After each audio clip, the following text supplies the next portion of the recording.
ነብራዬ ይበል ነብራዬ ይበል ብራዘር ጴንጤ ሲሰድቡት እንጂ ዝም የሚለው በመጽሐፍ ቅዱስ ላይ ግን የሌለን ነገር አንተ እየተገበርክ እኛን ግን እንደማናደርግ የምታረክ ከሆነ የእናንተን ውሸት ተከትለን የምናደርግ በደመ ነፍስ የምንመራ በድን አይደለንም። እንጠይቃለን፣ እንመረምራለን። የእግዚአብሔር ልጅ እንደመጣ እውነተኛ ሆነው እናውቅ ዘንድ ልቦና እንደሰጠ እናውቃለን። እውነተኛ በሆነው በእርሱ አለን ብሎ ስላለ እውነተኛ በሆነው በኢየሱስ ክርስቶስ ስላለን መጽሐፍ ቅዱስን በሚገባ ያነበብን ማህበረሰብ ነን። እንደ ህዝብ ነው ብየምለ አይ አታነቡ ብለህ ካልከኝ እንደ ግል ልንገርህ የእግዚአብሔርን ቃል መጽሐፍ ቅዱስን በሚገባ ያነበበ ሰው ነው እዚህ የሚያወራህ። በሚገባ ማለት በሚገባ ገና ቃሉን አንተ በሐሳብ ስትለው የቱ ጋር እንዳለ ያንን ቃል በእግዚአብሔር ጸጋ በሚገባ የሚያቅሰውና የምናቅ ሰዎች ነን እዚህ ያለነው። አለቀ። በዚህ ጴንጤ በመሆኔ በጣም ነው ፕራውድ የማደርገው። ጌታ ኢየሱስ ምስክሬ እኮ አልኩ። ለምን አትለኝም? ለምን አትልም? ብራዘር የእግዚአብሔርን የአምላክን ቃል በግሌ ጊዜ ሰጥቼ እንዳነብ የመከሩኝ የወንጌላውያን አማኞች ፓስተሮችና አገልጋዮች እግዚአብሔርን ስለነሱ አመሰግናለሁ። እግዚአብሔርን ስለ ጉባኤ እግዚአብሔር ቤተክርስቲያን እጅግ አድርጌ አመሰግናለሁ። እግዚአብሔርን ስለ ኢትዮጵያ ሙሉ ወንጌል ቤተክርስቲያን እጅግ አድርጌ አመሰግናለሁ እኮ ነው ብየምልህ። እግዚአብሔርን ስለ ወንጌላዊት መካነ ኢየሱስ ቤተክርስቲያን እጅግ አድርጌ አመሰግናለሁ። እግዚአብሔርን ስለ ወንጌል ብርሃን ቸርች እጅግ አድርጌ አመሰግናለሁ። እግዚአብሔርን ስለ ህብረት አምባ ቃለ ሕይወት ቤተክርስቲያን እጅግ አድርጌ አመሰግናለሁ። ስለ ሌሎችም ጭምር። ለምን ለካልከኝ እነዚህ አሁን ስማቸውን በጠራቸው አብያተ ክርስቲያናት ነው መንፈሳዊ መብልን የእግዚአብሔርን ቃል የተመገብኩት የተማርኩት። የአምላኬን ቃል እንድራበው እንድጠማው እንድናፍቀው ያነበብኩትን እንዳነብ አንስቼ እንዳነበው ያነበብኩትን እንዳሰላስል ያሰላሰልኩትን እግዚአብሔር በረዳኝ ጸጋ መጠን እንድኖር እግዚአብሔርን ቃል ያስተማሩ የመከሩ የገሰጹን ደጋግሜ በጉባኤያት እየተገኘ የተማርኩበት እነዛ ዘመናት ይናፍቁኛል። ታውቃለህ እግዚአብሔር እንደገና እድል ቢሰጠኝ መጽሐፍ ቅዱስና ማስታወሻ ደብተሬን ስክሪፕቶዬን ይዤ ሄጄ የእግዚአብሔርን ቃል ሲሰብኩ አይኔም እንባ እያፈሰሰ እሰማው የነበረ የእግዚአብሔር ቃል ኦ ማይ ጋድ ወገኖቼ በእውነት ያ ጉባኤ ይናፍቀኛል አልኩ። እያስተማሩ እኮ አለቅስ ነበር። ታውቃለህ ምንድነው የሆንኩት ብዬ የእግዚአብሔር ቃል በቃ አይጠገብም። ደግሞ የልዑል እግዚአብሔር መንፈስ ያለባቸው አገልጋዮች ናቸው።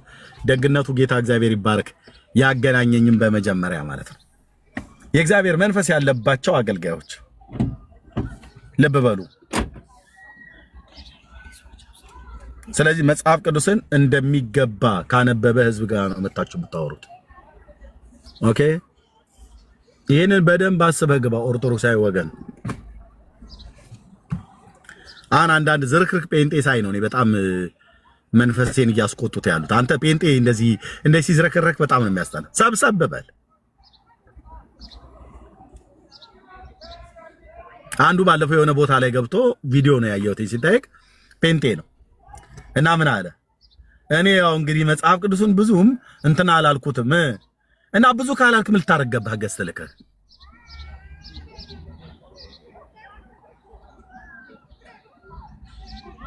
አንኮ እነዚህ አንዳንድ ፈልተውላል አልኩ። የሆነ ነገር ሲጠይቁ ፓስተር እነዛ የሆነ ነገር ሲጠይቃቸው ስለማያውቁት ንስሐ አባቴን ቄሱን ጠይቄ እመጣለሁ ብለው እንደሚሉት አሁን እዚህኛም ቤት ያሉት የሆነ ነገር ሲጠይቁ ፓስተሬን ጠይቄ እመጣለሁ ይላል። አንተ ሰው ያታፍርም? መቼም ከእውቀት በላይ የሆነውን ፓስተሮችን መሪዎችን መጠየቅ ተገቢ ነው። ጥቅስ ለመጠየቅ እኔ አላውቀውም ትላለህ። ወይኔ ኤርሚያስ ወይኔ ኤርሚያስ ወይኔ ኤርሚያስ ኬጄ ፓስተሪን ጠይቄ ልምጣ መሰረተ ክርስቶስ ቤተክርስቲያን ተላለ ከዛ አፋልጉኝ የፓስተሩን ስልክ ስጡኝ ምናምን ነገር መጋቢ በጋሻው ደሳለኛኔ ሲናገር አንድ ስብከት ላይ ይደውሉና ምን አሉት አንዴ ያለ ማርያም አማላጅነት ዓለም አይድንም ብሎ የሚለውን የመጽሐፍ ቅዱስን ክፍል ጥቅስ ስጠኝ ብለው አሉት። ኦርቶዶክስ እያለ መምህር በጋሻው ነው ሲናገር የሰማሁት መጋቢ ማለት ነው።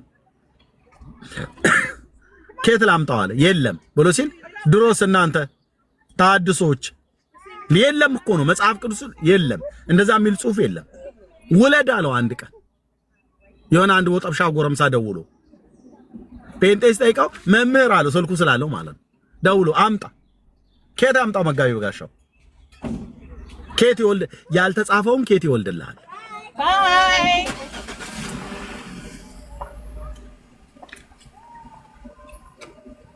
እና ከየት ነህ? ከፕሮቴስታንት ይላል። የኔው ደግሞ ይመጣና ማለት ነው። ኦኬ በየትኛው አጥቢያ ቤተክርስቲያን ጌታን የምታመልከው? በመሰረተ ክርስቶስ እና እንዲህ የሚለው ቃል የት ነው ያለው ብሎ ሲል አፌ ላይ እኮ ነበር፣ አፌ ላይ ነበር። እውነትህን ነው መድኃኒዓለምን እኮ አልኩ። እንደዚህ አይነት ቀልድ አቁሙ። የእግዚአብሔርን ሕዝብ አታሰድብ። ጴንጤ ጥቅስ ተጠይቆ አፌ ላይ ነበር ተብሎ እንዲል እንዲህ አይነት በጣም እኮ ነው የምበሳጨው ነው ብዬ እንኳን ጠይቀውኝ እንደዚሁም እንኳን ብሎ ምን ብለውኝ እንደዚሁም በልበል ይለኛል ብለው እንዳሉት ማለት እንኳን ጠይቆት እኮ ጴንጤ እንኳን ጥቅስ ተጠይቆ አይደለም ራሱ ላጣርጎ እኮ የሚናገር ነው። አቁፋዳችን የሞላ ነው ብዬ ጎተራችን ሙሉ ነው። እግዚአብሔር በጸጋውም በቃሉም በመንፈሱ ሞልቶናል። 4 ነጥብ። ካልሆነማ ምን ታረጋለህ? ወደ ጓዳ ግባ። ፓስተር ጠይቄ ልምጣ። ጠንካራ ትርጓሜ ቢሆን እሺ፣ አንተ ያቅምህን ሞክረህ ካልቻልክ አይ ይሄኛው እስከዚህ ድረስ እኔ ጋር የተረዳሁት ይሄንን ነው፣ ከዚህ በላይ ከሆነ ወይ በነገር በመለኮቱ ዓለም የተማሩ ወይ ደግሞ መሪዎችን ፓስተሮችን ጠይቄ እመጣለሁ እኮ ማለት ጥሩ ነው። እነሱ ባዶ እጃቸውን መጥተው ስጠይቃቸው መምህሬውን ጠይቄ እመጣለሁ በሚቀጥለው ጊዜ ይሏል። ዳግም አይመጡ። ስንቶች አሉ እዚህ መጥተው እንደዚህ ብለው ያሉ ዳግም አይመጡ። ይሄን ቤት ቢያዩትም አግድመት አይተውት ነው የሚያልፉት። አይገቡም።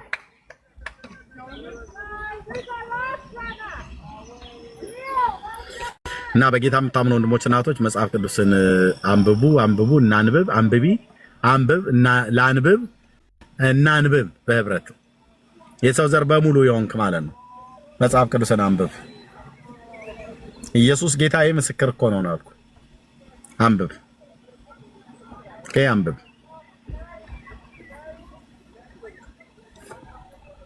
ትምህርት መቼ ነው የምታስተምረው? የቤተ ክርስቲያናችንን የቲክታክ ማነው የዩቲዩብ አካውንት ገብተሽ ሰብስክራይብ አድርጊ። ይዛ እኔ ፔጅ ላይ አለ።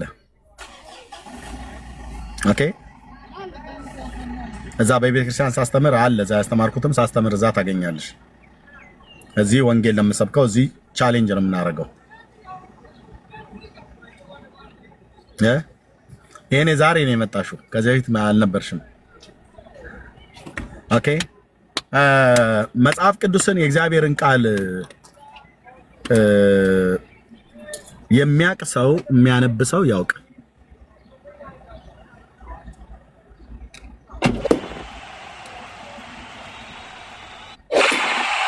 ስለዚህ ምን አልኳችሁ?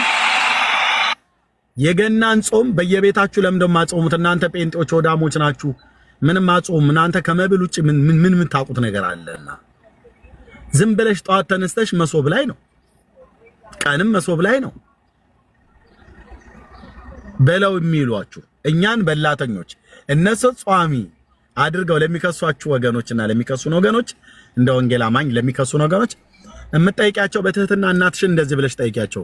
እማዬ ወይ ቴቴ ብለሽ በምትጠሪበት ስም እኔ የምልሽ ግን እትዬ ከብሉይ ኪዳን ቅዱሳን ነቢያት የምታውቂያቸው እነማን ታውቂያለሽ በያቸው። ማዘርን ፋዘርንም ጭምር። ቆይ ግድ የለም ጋሽዬ አባዬ እስቲ ቆይ አንዴ ዛሬ ጥያቄ ልጠይቅ። ከብሉይ ኪዳን ቅዱሳን ነቢያት እነማን ታውቃቸዋለህ ብለሽ በያቸው ፋዘርን። እነ ሙሴ እነ ሳሙኤል እነ ኢሳያስ እነ ኤርሚያስ ካሉ እሰየው። እና ቀጥለሽ የምትጠይቂው እህቴ ቀጥላችሁ የምትጠይቁት እኔ የምልህ አባዬ ከሙሴ እስከ ሚልክያስ ድረስ አዎ የብሉይ ኪዳን ነቢያት እንዳሉ ብዙ ነቢያት እንዳሉ አበይት ደቂቃ ነቢያት የሚባሉ አሉ። ጌታችን ኢየሱስ ክርስቶስ ይወርዳል ይወለዳል ብለው ይጾሙ የነበሩ ነቢያት ወይ ደግሞ ይጾም የነበረ ነብይ በተናጠል የሚሆን በህብረት ተደራጅተው ይጾሙ የነበረ መጽሐፍ ቅዱስ ላይ ያነበብከው ወይ ደግሞ ያነበቡ ሰዎች ሲያስተምሩ የሰማው ጥቅሱን ያስቀው መረጃ አለው ወይ በዩ ፋዘርን ማለት ነው። አይ ሱማ ልጄ የለም ነው ብሎ የሚሉት። ታዲያ ከሌለ ከየት አምጥተው ነው ጾመ ነቢያት የገና ጾም ጌታችን ኢየሱስ ክርስቶስ ይወርዳል ይወለዳል እያሉ ነቢያት ጾመው ነበር ብሎ የሚሉት ከየት አምጥተው ነው ታዲያ? የእግዚአብሔር ቃል እኮ በዚህ ጉዳይ ላይ ምንም የሚመሰክረው ነገር የለም። ከሌለ ይሄ ጾም እንዴት መጽሐፍ ቅዱሳዊ ሊሆን ይችላል? እነ ኢሳይያስ ያልጾሙትን እኛ ለምደው ጾሙ ብላችሁ የምትሉን፣ እነ ኤርምያስ እነ ሕዝቅኤል እነ ዳንኤል የብሉይ ኪዳን ነቢያት ያልጾሙትን እኛ ለምደው ጾሙ ብላችሁ የምትሉን፣ ደግሞ እንደው ጾመዋል እንኳን ከተባለ መጽሐፍ ቅዱሳዊ መሰረትነት እንኳን ባይኖራችሁ የጾሙበት ዓላማ ለምን ነበረ ብለሽ ጠይቂዋ። ለጥቀሽ ቡናሽን እያፈላሽ ፈንዲሻ ቱሽታ ቱቱቱ ያርሽ ማለት ነው ለፋዘር ለማዘር በቃ ዛጋ ናይስ ኮንቨርሴሽን ናይስ እንትን ምንድነው ውይይት ይሆናል ማለት ነው ቤት ውስጥ። እሺ ይጾሙ መጽሐፍ ቅዱስ ላይ የጾሙት ነገር ባይጻፍም ባይገኝም ልታገኙት አትችሉ። እንደው ጾመዋል ብለን እንበል። በምን ምክንያት ነው ግን የጾሙት? ለምን ዓላማ ነበር የጾሙት ብለሽ ባያቸው ያ ይወርዳል ይወለዳል ብለው ነው ይልሻል። ማዘር የሰሙት ነው የሚናገሩት ወይ አጎትሽም ቢሆን ማለት ነው። እኛ ቤተክርስቲያናችን ስርዓት ያ ይወርዳል ይወለዳል ብለን ነው የጾሙ የነበሩት። ጌታችን ወርዷል ተወልዷል ብለሽ ለጥቀሽ ጠይቂ። አሁና እንዴታ የዛሬ 2000 ዓመት እኮ ከቅድስት ድንግል ማርያም ተወልዷል። ነቢያቱ እንደጾሙለትና እንደተናገሩለት ወረደ ተወለደ ማለት ነው። አዎ የብሉይ ኪዳን ነቢያት የጾሙት ለምን ዓላማ ነበር? ይወርዳል ይወለዳል ብለው ወረደ ተወለደ። አዎ ታዲያ እናንተ ለምን ፐርፐዝ ነው የምትጾሙት? ባያቸው ቀጥለሽ ማለት ነው። በዛ ሰዓት መቆያውንም ይሁን ማንከሽከሻውን በትርም ይሁን ማማሳያ ስርሽ ካለ ራቅ አድርጊው፣ ሊመቱሽ ይችላሉ። ለምን ፐርፐዝ ነው ታዲያ እናንተ የምትጾሙት? እነሱ የጾሙት ይወርዳል ይወለዳል ብለው ከሆነ እናንተ የምትጾሙበት ምክንያት ለምንድን ነው? አሁንም አስወርዳችሁ ማነው ከላይ ወርዶ እንዲወለድ ሁለተኛ ዳግማዊ እንዲወለድ ነው ወይስ ለምን ፐርፐዝ ነው ብላችሁ በሏቸው። ኤርሚ ደም ልታቃባናል። በቃ በዚህ ሰዓት ይኸውልህ ወስደህ በጭቃ ጉድጓድ ውስጥ የቆመ መኪና ይመስል ትከታቸዋለህ ማለት ነው። ቅርቃር ትለዋለህ እሱን በገጠረኛው አባባል እና መቼም ቢሆን ማንም ይመልስላቸው አይኖርም። የዘመናት ጥያቄ ነው የሚሆነው። የዘመናት ጥያቄ በወቅቱ ተመነጣጭ አፍሽን ዝጊ፣ ዝም በይ፣ ቀደም አንቺ ትናንትና ተወልሽ ምናምን በለው ሊሉሽ ይችላሉ። የዛን ሰዓት እንደ ልጅ ዝም በይ፣ ጭጭ፣ ምንም አትለፋለፊ፣ ነጥብ ጥለሻል። በቃ ያለ እሳትን ልጥል መጣሁ ነው አይደል ብሎ የሚለው ነጥብ ጥለ፣ በቃ ነጥብ ጥለሻል ውስጣቸው ላይ እና በወቅቱ ተመሰጣይተው ምናምን ነገር ቡናውን በሰላም ጠጣበት እባክሽ ተይኝ ምናምን ብለው ሊሉሽ ይችላሉ። በሰላም ይጠጡበት፣ ደግመሽም በሌላ ቀናት ይላቸው። አንቺ ዋናው ግን መልስ እንደሌላቸው ማሳየት ነበረ። መልስ እንደሌላቸው በደንብ አሳይተሻል ማለት ነው። ከዛስ ስራውን ለመንፈስ ቅዱስ እንተውለት። አይ ለቃቸውም አልኩህ። እዛ ካንቺ ይለያሉት። አንዳንድ ሰው ከተነጋገርኩ በኋላ እኮ ተነጋግረ ማለት ነው። አንተ ዳጊ አንተ እኮ ነህ፣ አንተ ራስህ ነህ ጥፋተኛ። ኤርሚያስ ያለ ዳጊ አንተው ራስህ ነህ ጥፋተኛ ምናምን ነገር ተባብለን ተነጋግረን ዳጊ የተናገረኝ ነገር ውስጥ የመግባቱ ነው የኔ የተናገርኩት ነገር ውስጥ መግባቱን የምታውቀው ወይ እኔ ከሄድኩ በኋላ ዳጊ ይገርማል እኮ ይላል። ወይ እኔም ደግሞ እንደዚሁ ይገርማል እኮ የዳጊ ነገር ነው ግርም ምናምን እኮ የሚለው ብቻዬን ማውራት ጀምራለሁ። ያ ማለት ምን ማለት እንደሆነ ልንገርህ። ዳጊ የነገረኝ ነገር ውስጤ ቀርቷል ማለት ነው። ወይ እኔ የነገርኩት ነገር ዳጊሻ ውስጥ ቀርቷል ማለት ነው። ያ ቁጭ ብሎ ከኔ ጋር ሲያወራ የነበረው ሰው እኔ ከሄድኩ በኋላ እዛው ወንበሩ ላይ ቁጭ ብሎ ይገርማል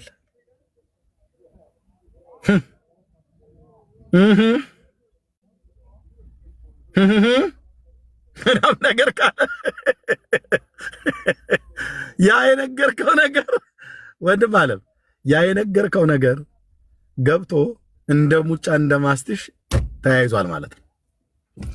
ያንኑ ያለ እየተቆተመተመ ይውልልሃል። ማታም ሲተኛ ፍራሹ ላይ ተኝቶ ትራሱ ላይ ተኝቶ ያንኑ ነገር ይመጣበታል። አይገርም?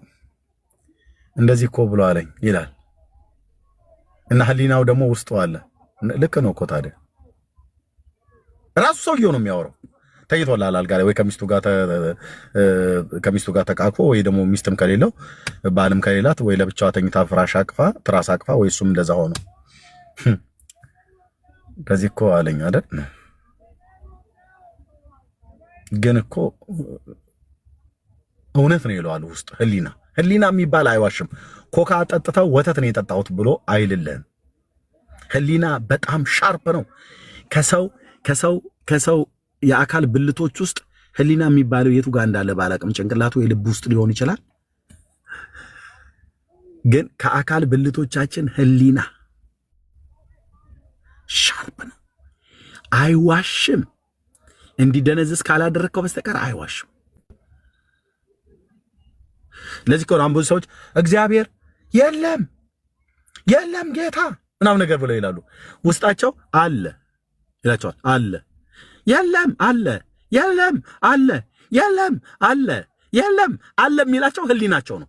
እነሱ ባፋቸው የለም ቢኖርማ ኖሮ አለ ይላቸዋል። ህሊና ሻርፕ ነው።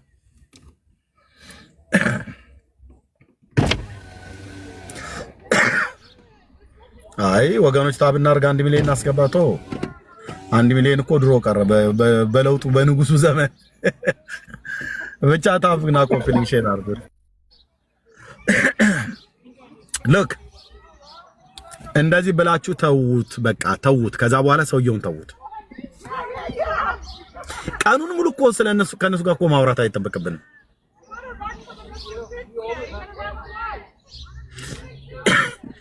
ምቹ ጊዜ ጠብቅ፣ ጸልዩ፣ የእግዚአብሔርን ቃል አንብቡ፣ የምታነሱትን ሐሳብ አንሱ። በቃ ከ15 እስከ 30 ደቂቃ ወይ ደግሞ ከ5 እስከ 15 ደቂቃ የመደማመጥ ነገር ካላችሁ ጸልይ። ጥቂት ነገር ብቻ ነው ጣል አድርገህ መሄድ ያለብህ።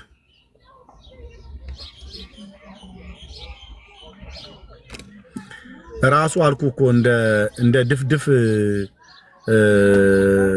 እንትን ነገር ዘይት ነገር ወይ እንደ ድፍድፍ ጠላ ነገር እየፈላ ይመጣል ውስጡ ማለት ነው። የነገርከው እግዚአብሔር ቃል አይለቀውም። ገርማል እኮ አይገርም? ቅድም አሳየኝ እኮ ብሎ አለኝ። በጣም እኮ ነው እንትን ያለኝ። አሳየኝ ብሎ አለኝ። ሚኬት አምጥቼ ታዲያ አላሳይ ለምን አላሳየውም ታዲያ ይላል። ያው መጽሐፍ ቅዱስ ላይ የለም። ራሱ ህሊና ይጠይቀዋል። ታዲያ መጽሐፍ ቅዱስ ላይ የሌለውን አንተ ለምን እንደምታምነው ይለዋል። እውነት እኮ ነው ይላል ደግሞ ራሱ መልሶ እውነት እኮ ነው። ይሄንም በአንድ ቀን አይልም፣ ይዋል ይደር እንጂ ይሉታል። ወንድሜ የሚሄድ ታደርጋለህ የገባው ሰው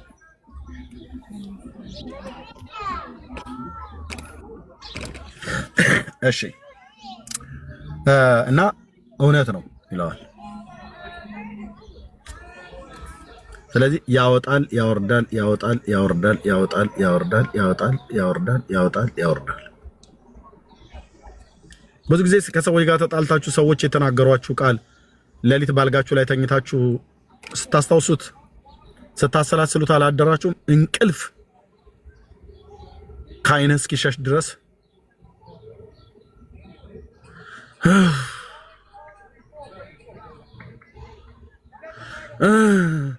እያልን ማለት ነው። በቃ ለምን አትተኛም? አየህ፣ እዛ ቀን ስታወሩ ሴትየዋ በደንብ ነግራለች ወይ ሰውየው በደንብ ነግሮሻል።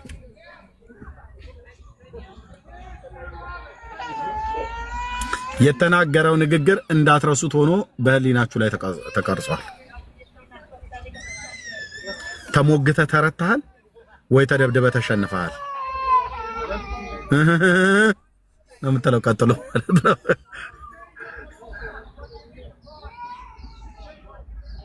ኦኬ። እና አሁን የቅዱሳን ነቢያት ጾም ተብሎ ሲባል መጽሐፍ ቅዱሳዊ ነው ወይ አይደለም ብላችሁ ስጠይቋቸው መልስ ሲያጡና እናንተ ደግሞ ተገቢውን የሆነ መልስ ሰጧቸው፣ ልክ እንደዛው ነው የሚሆነው። ለምን ጠይቆኝ አልመለሰልኝም? ያልመለስኩበት ምክንያት ለምንድን ነው? መልስ ስለሌለ ነው። ለምን ነው መልስ የሌለ? መጽሐፍ ቅዱስ ስላላነበበ ነው። ራሱን በራሱ ነው የሚጠይቀው፣ ራሱን በራሱ ነው የሚመልሰው።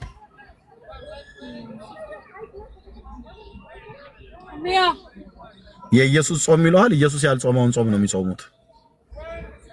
የነቢያት ጾም ይለዋል፣ ነቢያቱ ያልጾሙትን ጾም ነው የሚጾሙት። የሐዋርያት ጾም ይለዋል፣ ሐዋርያቱ ያልጾሙትን ጾም ነው የሚጾሙት። ሐዋርያቱና ኢየሱስ ነቢያቱ ከጾሙ የጾሙት ጾም በመጽሐፍ ቅዱስ ላይ ተጽፏል። ያን ደግሞ መተው እኛ ፊት ማሳየት ይችላሉ።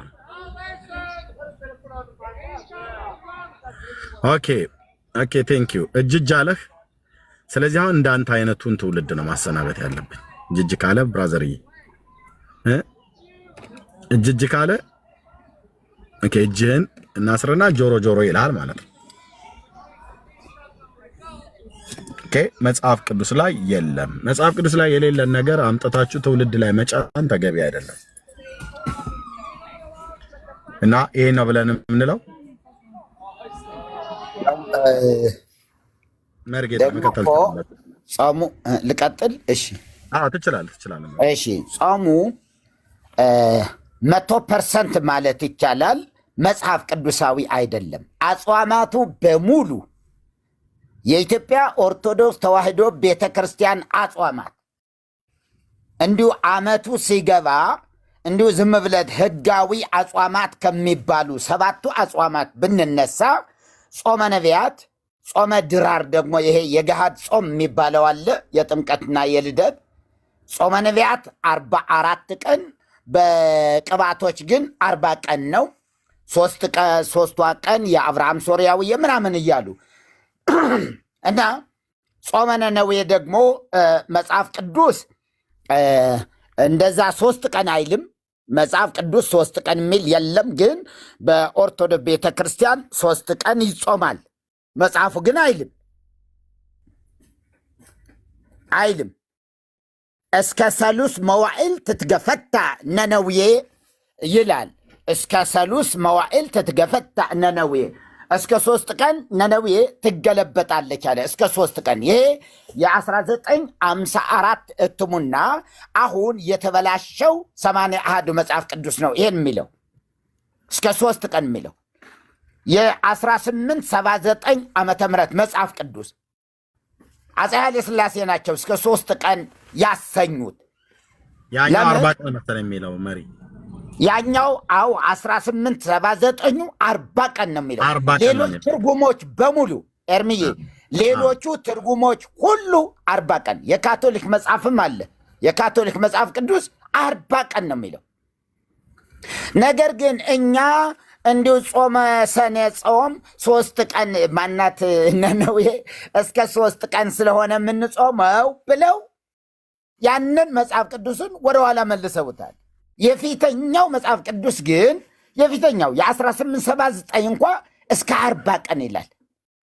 ስለዚህ ሌሎቹ መጽሐፍ እንግሊዘኛም በሉ NIV ምናምን የተለያዩ ትርጉሞች አዲሱ መደበኛ ትርጉምም በሉት ሁሉም እስከ 40 ቀን ይላሉ። እና ነነዌ እንደዚህ ነው የሚላት እና ሰኔ ጾምም በጣም እንደዚህ በዓመት አንድ ሰው በጣም ጠንቃቃ ነኝ መጾም አለብኝ የሚል አንድ ኦርቶዶክሳዊ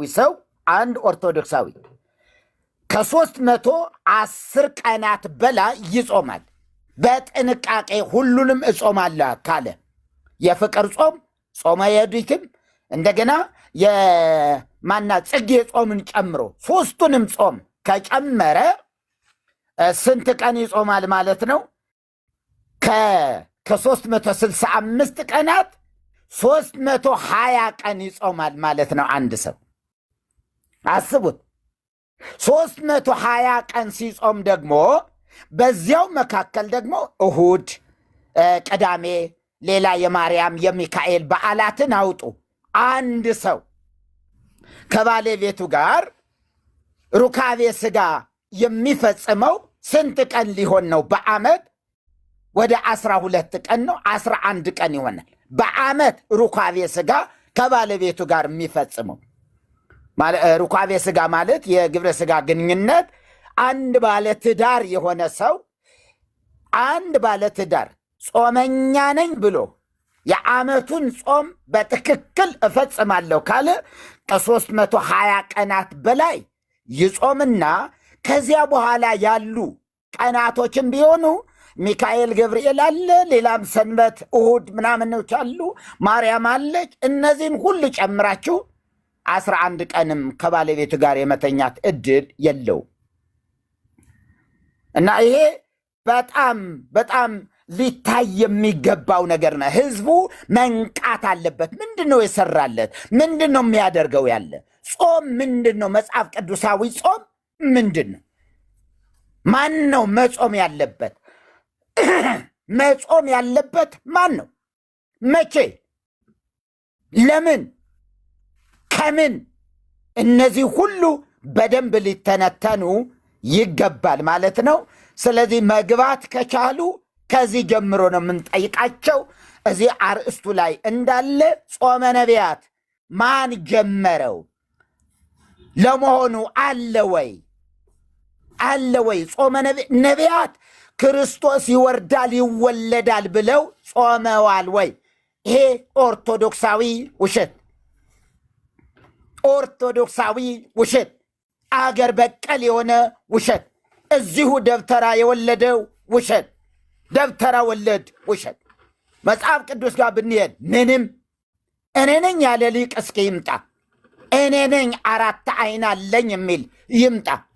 እዚህ ያሉ ወንድሞች ሁሉ 5 አይና ናቸው። 4 አይና ነኝ የሚል ይምጣ። እዝራም ይምጣ፣ ማንም ይምጣ። እስኪ ይሄን ይተርካት እስኪ ይምጣ። የትኛው ነብይ ነው ክርስቶስን በጾም በጸሎት እንዳወረዱት የሚናገረው? ይወርዳል ይወለዳል ብለው ጾሙ የሚባለው? እውነት መድኃኒታችን ኢየሱስ ክርስቶስ ሰው የሆነው በራሱ በእግዚአብሔር አጀንዳ እግዚአብሔር ባቀደውና ነቢያቱ ይወለዳል ብለው በጻፉት መሰረት ወይስ ሰዎች ና ውረድ ተወለድ ብለው ጾመው ነው የመጣው? የመጨረሻ ይሄ እኮ ትልቅ የሆነ ክህደት ነው እኮ ክህደት።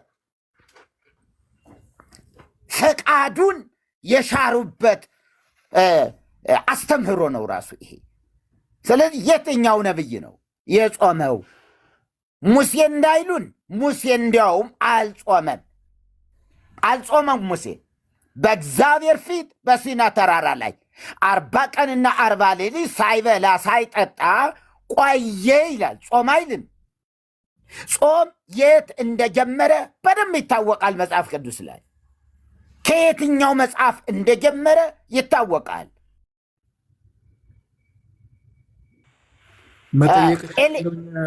ኤልያስንም እንደዚሁ። ስለዚህ የትኛው ነብይ ነው ይወርዳል ይወለዳል ብሎ የተናገረ? ይህንን ማስረዳት እችላለሁ።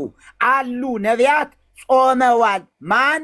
ክርስቶስ። ልብ በሉ፣ ቅድም ኤርሚ እየተናገረልን ብዙ ነቢያት ጾመዋል።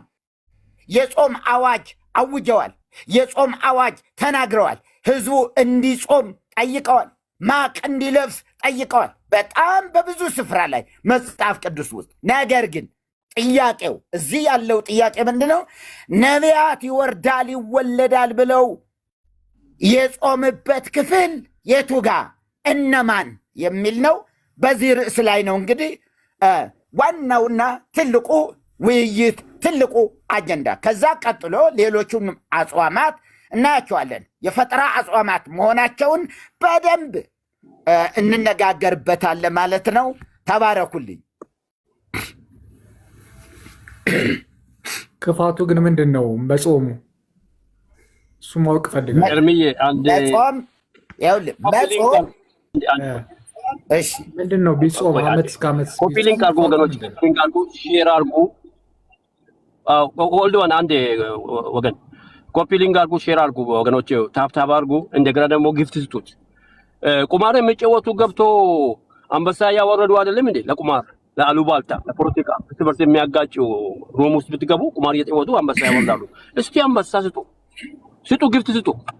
ይሄ ሩም ትልቅ ሩም ነው እና የተለያዩ ጊፍቶች ስጡ። እስቲ አውጭ ሀገር የምትኖሩ ባካችሁ ይሄን በዚህ ሩም ላይ ስሩ። እግዚአብሔር ነው የሚባርካችሁ እና እንዳለ ታፕታፕ እናርግ፣ ሼር እናርግ፣ ኮፒ ሊንክ እንደገና ደግሞ ሪፖስት እናርገው እና አዲቱ ስቶሪ የሚለውን እሱንም አርጉ። የልብ ቅርጽም ስጡ። ደግሞ ፎሎ አርጉት። ማን ነው ሜምበር አርጉት እና የልብ ቅርጽም ስጡት እና በጣም ነው የምናደደው። እኔ አንዳንድ ጊዜ ሩም ገብቼ እንዴ ቁማር እየተጫወቱ አንበሳ ያወርዳሉ፣ ቁማር እየተጫወቱ ጊፍት ሰጣሉ። እንዴ ይሄ እኮ ወንጌል እኮ ነው የሚሰራበት፣ ወንጌል ነው የሚሰራበት። እስቲ ጊፍት ስጡ፣ ምንም እኮ አይጎዳም። በቃ ደጋግማችሁ ስጡ ጊፍት። እግዚአብሔር ይባርካችሁ፣ እግዚአብሔር ዘመናችሁን ይባርክ። በእውነት ተባረኩ እና ጊዜውን ሰጡ። ወንድሜ ኤርሚያስ ጊዜውን ሰጡ። ወንጌል ኤርሚያስ ቁጭ ብሎ ሲያገለግል እኛ ደግሞ እናገልግል። እስቲ በጊፍት እናገልግል፣ ሼር በማድረግ እናገልግል። ተባረኩልን፣ ተባረኩ።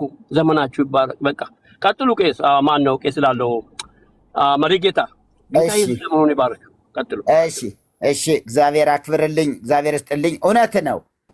በጣም እኔ አያለው የሆነ ሁለት ሆነው የሚጫወቱ ሰዎች አሉና እነዚያ አንበሳ ያወርዳሉ እንዳሉት በጣም ብዙ ነገር ነው እንትን የሚሉና እንደዚህ ላለ ለእግዚአብሔር ቃል ግን ብትቀኑ፣ ለእግዚአብሔር ቃል ብትቀኑ።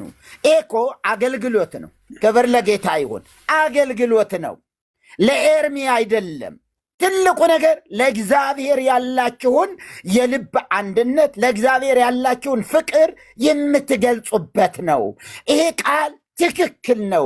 ይህ መልእክት መቀጠል አለበት። የምድራችን ጨለማ መገፈፍ አለበት። ምን እንዲወጣ? የተደፈነው ነገር እንዲወጣ፣ ወርቁ እንዲወጣ፣ ከላይ ያለው ቡትቶ መነቀል አለበት፣ መገፈፍ አለበት ነው። ስለዚህ ጨለማው እንዲገፈፍ ብርሃኑ ብቅ እንዲል፣ አያችሁ፣ ብቅ እንዲል ቢያንስ ለምድራችን ጠብ የሚል ጸሎት፣ ለምድራችን ጠብ የሚል ጾም፣ ለምድራችን መልካምን ነገር ይዞልን የሚመጣ መንፈሳዊ ነገር ተቀብረዋል እና ስለዚህ ይሄ እንዲመጣ እንዲህ እናድርግ ሲባል ጥሩ ነው። እግዚአብሔር ይመስገን። ስለዚህ ነበር መሪ። አቤት። የገና ጾም ትጾማለህ? አቤት። የገና ጾም ትጾማለህ? በጣም ብዙ ጾምን እጾማለሁ። የራሴ ጾም እጾማለሁ። የቤተ ክርስቲያን ጾም እጾማለሁ። ይኸውልህ ጾም ግን መጽሐፍ ቅዱሳዊ ጾም የተጠየቀው መጀመሪያ ወደ ተጠየቀው ወስዳለሁ። መጽሐፍ ቅዱሳዊ ጾም ማን ነው መጾም ያለበት? መቼ? ለምን? ዓላማው ምንድን ነው?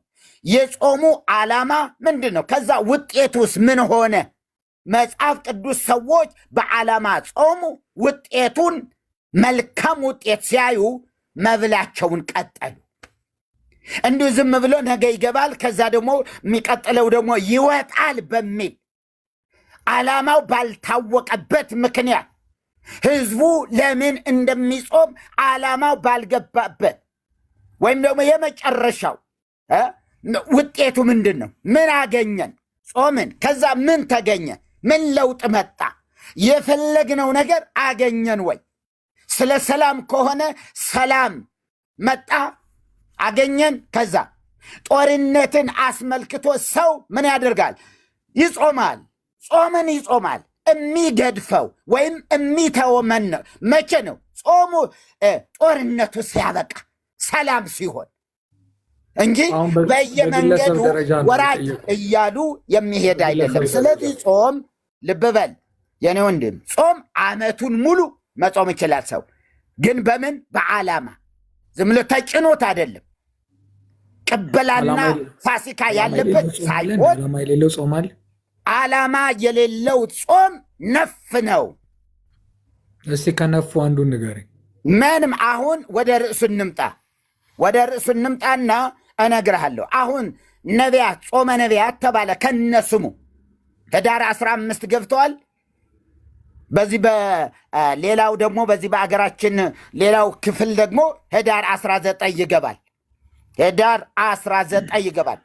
እሺ፣ ስለዚህ ጾመ ነቢያት እነማን ናቸው የጾሙ? እኔ ማንም ይጾም ነቢያቱ ይጾም ማንም ይጾም ኖ እንደዛ አይደለም። ማን ነው የጾመው? ሳይንሱ ራሱ ስለ ሳይንስ አይደለም እናወራ የኔ ወንድም፣ በሃይማኖት ደረጃ ማለት ነው። ሳይንስ ራሱ ጾሙን እየደገፈ ነው። ምንም የምታመጣው ነገር የለም። ሆድ ቢጠቀጠቅ ትርፉ በሽታ ነው። እሺ፣ ማን ነው የጾመ ጾመ ነቢያት? ለምን ጾመ ነቢያት ተባለ? ማንም ይባል ጾመ መላእክትም ይባል እኔ አይመለከተኝም፣ እሱ አይደለም ግን። ስለዚህ ዝም ብለህ ሳታውቅ ነው የምትጾመው፣ ሳታውቅ ነው የምትጾመው። ጾመ ነቢያት ሲባል በቃ ጾመ ነቢያት አሉኝ እጾማለሁ እንጂ ማጥናት አለብኝ ብለህ የእግዚአብሔር ቃልን አታጠናም። ምንድነው ትርጉሙ? ጾም ራስን ማድከም ነው። ነቢያት ተባለ መላእክት ተባለ ምንድነው ችግር? አንድ ምንድነው ራስን ማድከም ማለት? በቃ ጾም እግዚአብሔር እንድታስብበት ነው። ከዛ ራስን ታደክማለህ። እግዚአብሔር እንድታስታውስ በጾም በጸሎት እግዚአብሔር እንድትተጋና እግዚአብሔር እንድትጠይቅ ነው። ዝም ብለህ ያገኘውን እንዳትበላ ነው ጾም ማለት። ወተት እየጾሙ 12 ጃምቦ ድራፍት ጨልጦ መውደቅ መነሳቱ ይሄ ነው መገዛት፣ ይሄ ነው መታዘዝ። ይሄ የቀበሌ ወሬ ነው። ይሄ ነው የቤተ ክርስቲያን። ይኸው አንተ አሁን በጠቅላላ ይኸው ምድሪቱን ማንም ቢሆን ያያታል። በየጠጅ ቤቱ ያለው በየስጋ ቤት ግሮሰር ቤት ሂድ፣ ስጋዋ ዝግ ናት። መጠጡስ እንደ ጉድ። አየህ፣ ጠረጴዛው እስኪፈስ ድረስ በቢራ ሞልቶ ቢራ ጠርሙስ ሞልቶ እስኪፈስ ድረስ አለ። ስጋዋ ተዘጋች። አጥብስ ፈልጌ ነበር ብትል ማንም አይሰጠም፣ ጾም ነው። እሺ፣ ልታመነዝር አልጋ አለ ብትልስ አለ፣ ግቡ። ይቱ ይሄ ጾም ነው እንዴ? ጾም እንዴ? ማመንዘር ለምን አልክ? ቅድም እኮ ሴክስ ይከለክለናልና ሴክስ መደረግ አለበት፣ ጾሙ ሴክስ ያግዳል ስትል ነበር አይደል እንዴ? ምን ይህ አልተከለከለም። በኦርቶዶክስ ክልከላ የሚባል የለም። የኃጢአት ክልከላ የለም። በአመት የተወሰነ ቀን ነው የለም እኮ ጾሙ በደንብ። ስለዚህ ይጎዳል አላልክም? ሜት አድርግ ልነግርህ ነው። ይኸውላችሁ በኢትዮጵያ ኦርቶዶክስ ተዋሕዶ ቤተክርስቲያን ያሉ አጽዋማት በፍጹም አእምሮ ላለው ሰው፣ መልካም ሕሊና ላለው ሰው፣ አእምሮ ለተፈወሰ ሰው በፍጹም ተቀባይነት የላቸው። ምክንያት ውስጥ ናይት ክለብ አድሮ ይጾማል። ሴተኛ አዳሪም ትጾመዋለች። ዘፋኙ ይጾመዋል። ሰካራሙ ይጾማል። አስማተኛው የሚጾመው ጾም ይሄ ነው እንዴ? ጾም ንስሐ ነው። ጾም ራስን ለእግዚአብሔር ማስቀደስ ነው። ቀንን ለእግዚአብሔር መለየት ነው። ባልተቀደሰ ህይወት ጠንቋዩ እየጠነቆለ፣ አስማተኛው አስማቱን እየደገመ፣ ዘፋኙ እየዘፈነ የሚጾመው ጾም መጽሐፍ ቅዱሳዊ አይደለም። ይሄ ተረትን አይገልጸውም። ጥናት ተደርጓል። እነዚህ ሰዎች በደንብ ነው የሚጾሙት ተብሎ ጥናት ተደርጓል። በጣም በደንብ ነው። እነሱ አይጾሙም። ጾም የለም። ማንም አይጾምም። ዘፋኝ አይጾምም። ማንም አይጾምም። ዘፋኝ አንድ ሰው አንድ አሳየኝ። ሮብ ቀን ወተት የሚጠጣ ካለ በምንም ተአምር ይሄ ኢትዮጵያ ወይ የኦርቶዶክስ አማኝ አይደለም። በእርግጥ አማኝ ካልሆነ ኦርቶዶክሳዊ ካልሆነ በእርግጥ አይዘፍንም። ቆይ በእርግጥ ኦርቶዶክሳዊ ሰው ያልሆነ አይዘፍንም። ሙስሊም አይዘፍንም፣ ካቶሊክም አይዘፍንም። ማነው ፕሮቴስታንቱም አይዘፍንም። የዘፈን ካሴት አያወጣም። እነሱ ግን እንቅረበው። ከዛ በኋላ ቀስ በቀስ ኃጢአታችን ትክክል ነው። መጠጥ ቤቶቹ ስጋ አይሸጡም፣ መጠጡን ግን ይሸጡታል። ሮብና አርብ ማለት ነው። ይቀጥሉ። በትክክል ነው። ምክንያቱስ ክፉ መናገር ኃጢአት አይደል? ኃጢአት ነው እኮ። ይጹም ልሳን እምነቢበእከ ይላል። ይጹም ልሳን እምነቢበእከ፣ አንደበት ክፉ ከመናገር ይከልከል አለ። ጾም እንዲህ ከሆነ ወተት የጠጣ ሰው እንዴት ነው የሚሳደበው? አረቂ ከጠጣ ሰውና ወተት ከጠጣ ሰው የትኛው ነው ተሳዳቢ የሚሆነው? የትኛው ነው ክፉ የሚሆነው? የትኛው ነው ወደ ዝሙት የሚሄደው? የቱ ነው? አረቂ የጠጣ ወይስ ወተት የጠጣውን? ነገሩ የቱ ነው? ተገላቢጦሽ ነው። ምግብ ፕሮቴስታንት ከምግብ ውጭ መኖር ስለማይችል ያው እናንተ ጾም ስለማትወዱ እችናት አየህ፣ ጾመኛ ነህ አንተ። መጽሐፉ ግን ምን ይጹም ልሳን እምነ ቢበእከ ያለ ማነው? መሪጌታ ሌባው ተይዘዋል። ሳንዱች ይዘዋል። ሳንዱች ስጋ ያለውን ሳንዱች ይዘዋል እና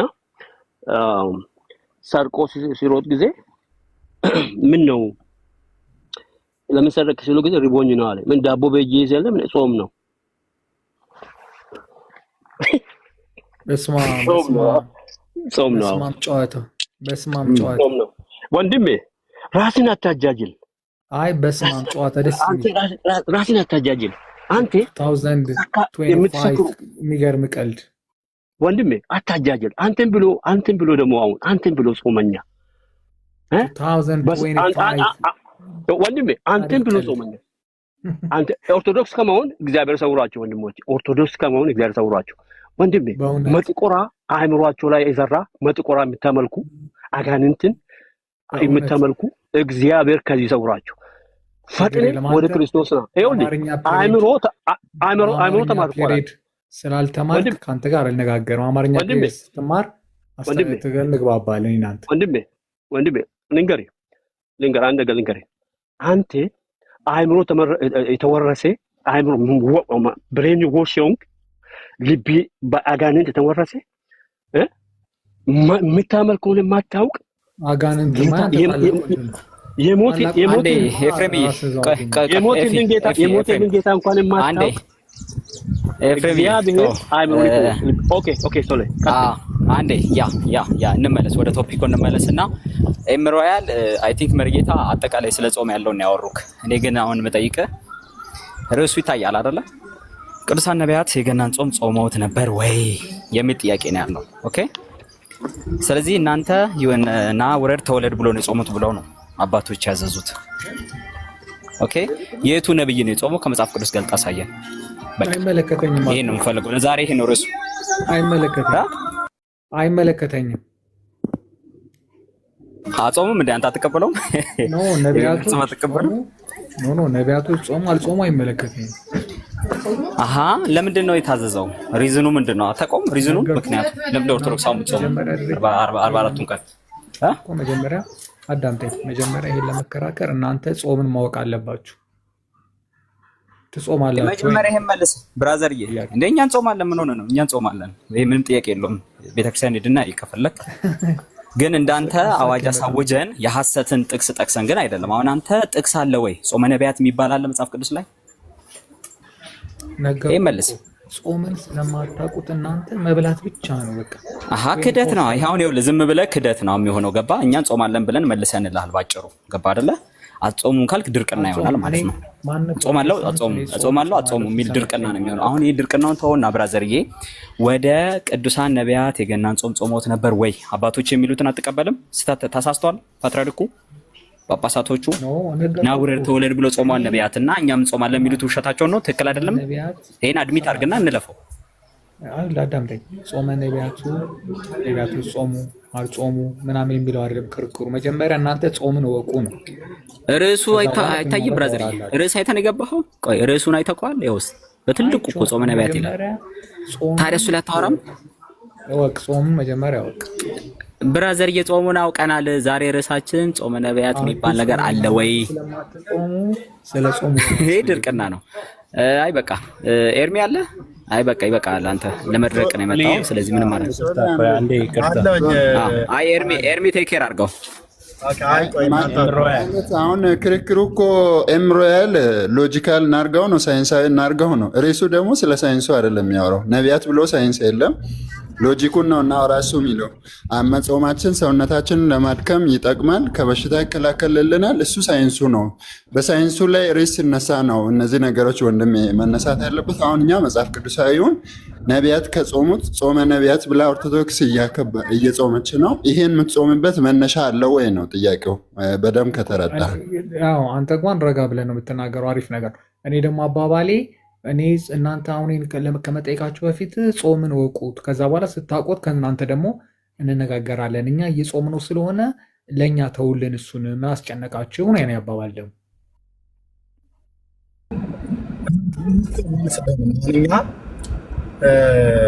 አረ ነው ለምን ወንድሜ እንደዚህ እንደምትሆን ማለት ነው። ካወቀው የምታውቀው ላይ ተናገር፣ ካላወቀው ግን የእግዚአብሔርን ሕዝብ ይሄንን ሁሉ ማህበረሰብ ጾምን አታውቁም ብሎ መወንጀል ዝም ብሎ ተራ ክስ ነው የሚሆነው። እንደው እውነት በማናውቀው ነገር እኔ እንደውም ሰውየው ጋር ጀመርኩ እንጂ ልጠይቅ ነበር የገባሁት። እኔ ምንድነው እሱ ተጠይቀናል። ግን በጣም ብዙ ጊዜ ይኸውልህ እኛ ጾምን አሁን ስለ ነቢያት ይህን ጾም ጾመዋል ብለን መጽሐፍ ቅዱሳዊ ጥያቄ የምንጠይቀው እናንተው ራሱ በኦርቶዶክስ ቤተክርስቲያን ይህንን ጾም የነቢያት ጾም ተብሎ ስሙንም ጭምር የሰጣችሁት እናንተ ስለሆናችሁ ማለት ነው። እናንተ ማለት ኦርቶዶክሳውያን ስለሆነ የሰጣችሁት። ኦኬ፣ ይሄን ነገር መጽሐፍ ቅዱሳዊ ያደረጋችሁት። አየህ፣ የገና ጾም ወይ ደግሞ የነቢያት ጾም ተብሎ የሚባለው መጽሐፍ ቅዱሳዊ ያደረጋችሁት። መጽሐፍ ቅዱሳዊ ከሆነ ደግሞ እኔ እስከማውቀው ድረስ የምናምነው የምንቀበላቸው እኛ የምንቀበለው 66ቱን ኦርቶዶክስ እያንዳንዱ 66ቱን ትቀበላለች። በ66 ላይ የዲትሮካኖኒካል የብሉይ ኪዳን ተጨማሪ መጽሐፍትን ጆኒ አንዴ ዲትሮካኖኒካል የብሉይ ኪዳን መጽሐፍትን 15 ጆኒ ስቶፕ ጨምራ ትቀበላለች ማለት ነው። 80 አሃዱ ተብሎ በተለምዶ የሚባል። ስለዚህ የዲትሮካኖኒካል መጽሐፉን እንተውና ለጊዜው በ66ቱ መጽሐፍት እኛም እናንተም ስለምታምኑ እኛ የምናነበውን ትንቢተ ኢሳይያስ መጽሐፍ 66 ምዕራፍ የያዘውን ነው የምታነቡት። እናንተ የምታምኑትን የትንቢተ ኤርሚያስ መጽሐፍ ምዕራፍ 52 ምዕራፍ ያለውን ነው፣ ከሰቆቃው ውጪ ያለውን ነው የምታነቡት። አይ እኛ የምናምነውን የተቀበልነውን ትንቢተ ሕዝቅኤል 48 ምዕራፍ ያለውን መጽሐፍት ነው 48 ምዕራፍ ያለውን መጽሐፍት ነው እናንተ የምታነቡት። እንግዲህ እነኛውን ሶስት ታላላቅ ነቢያት ስማቸውን የጠሯቸው የብሉይ ኪዳን ቅዱሳን ነቢያት ናቸው። ስለ ጌታ መምጣት አስቀድሞ ትንቢት የተናገሩ ከብዙ ሺህ ዓመት በፊት እንደየነበሩበት ዘመን በአንዱ በእግዚአብሔር መንፈስ ቅዱስ እየተመሩ ትንቢቱን የተናገሩት ማለት ነው። ስለዚህ እነዚህ ነቢያት ክርስቶስ መሲሁ እንደሚወለድ ትንቢት ከዳዊት ቤት እንደሚወለድ ትንቢት ተናገሩ እንጂ ናውረድ ተወለድ ብለው ጾሙ ጸለዩ ብሎ የሚለውን እናንተ ክሌም ያደረጋችሁትን ቃል እነሱ ባነበብኑ በመጽሐፍ ቅዱሳን በጠቀስኳቸው የብሉይ ኪዳን ነቢያት ብቻ ሳይሆን በሌሎችም ቅዱሳን ነቢያት መጽሐፍ ቅዱስን እንዳነበበ ሰው እና እያነበበ እንዳለ ሰው አንብቦም ደጋግሞ እንደጨረሰ ሰው ይሄ ቃል በቃል አይደለም፣ በድንግዝግዝ እንኳን ራሱ አልተጻፈም። ጾምን ናውረድ ተወለድ ብለው አሉ ብሎ የሚል ማለት ነው። ሌሎች አጽዋማትን ግን ጾመዋል። እነሱም ራሳቸው ጾመዋል፣ ከህዝቡም ጋር ሁሉ ሆነው ጾመዋል። በምድሪቱ ላይ መዓት ሲመጣ በኃጢአታቸውና በበደላቸው ምክንያት ጌታን ሲያሳዝኑት ያህዌ አምላካችን ሊቀጣችሁ ነው፣ ሊቀጣን ነው፣ እንደ ህዝብ ሊያጠፋን ነው፣ ለአሕዛብ አሳልፎ ሊሰጠን ነው ብለው ከጌታ የሰሙትን ጾምን ቀድሱ፣ ጉባኤን አውጁ ብለው ትንቢትን ሲናገሩ ህዝቡን ሁሉ ወደ ጽድቅ ጎዳና ለመመለስ ተመለሱ ብለው ሲሉ እነሱም ጭምር አብረው ተመላሾች ነበሩ፣ ከሳቱበት ጎዳና ማለት ነው። ለምሳሌ ኢሳይያስ ምዕራፍ 11 ላይ እንደዚህ ይናገራል። መኪና እየነዳሁ ስለሆነ መጽሐፍ ቅዱስ መጥቀስ አልችልም ማለት ማውጣት አልችልም። ምን ይላል? ጌታ በዚህ ህዝብ መንገድ እንዳልሄድ በጽኑ አስጠነቀቀኝ ይላል። ምን አይነት ህዝብ ነበር ያ ህዝብ? ኢሳይያስን ነው እንግዲህ ልብ በል በጽኑ አስጠነቀቀኝ ብሎ የሚለው ታላቁ ነብይ ነው። ምን አይነት ህዝብ ነበር በወቅቱ የነበረው ህዝብ? ምዕራፍ 11 ላይ አስጠነቀቀኝ ብሎ የሚለው ነብይ በምን አይነት ህዝብ መካከል ነበር የተቀመጠው? ወገንና የራሱ ዘር በሆነው ትውልድ መካከል ነው የተቀመጠው። ያ ህዝብ በዛ ዘመን የነበረው ህዝብ ምን አይነት ህዝብ ነበር ብለን ስንል ምዕራፍ 6 ላይ ከንፈራቸው የረከሰባቸው ሰዎች ነበሩ። ከንፈራቸው የረከሰባቸው ሰዎች በእነሱ መካከል ተቀምጫለሁና አቤቱ ጠፋው ብሎ ሲጮህ የነበረበት ነበር እና በደል፣ ኃጢአት፣ ግፍ፣ አመፃ፣ እርኩሰት፣ ጣዖት አምልኮ፣ ምንዝርና ደም ማፍሰስ፣ መበለትን መበደል፣ ጉቦን መውደድ፣ ፍርድን ማጣመም እንዲህ አይነት አመፃ ነበረ ከተማይቱ ውስጥ ማለት ህዝብ ውስጥ ማለት ነው። ህዝቡ ደግሞ ይኖርበት የነበረውን ከተማ አጠቃላይ ህዝቡን ሁሉ ጭምር ማለት ነው። ምን ይላል? አለቆቿ ገዢዎች እንኳን የነበሩት በወቅቱ የሌቦች ባልንጀሮች ሆኑ ይላል። ጉቦን ይወዳሉ፣ አመፅን ያደርጋሉ፣ የፈለጉትን ይገላሉ፣ የፈለጉትን በህይወት ያኖራሉ።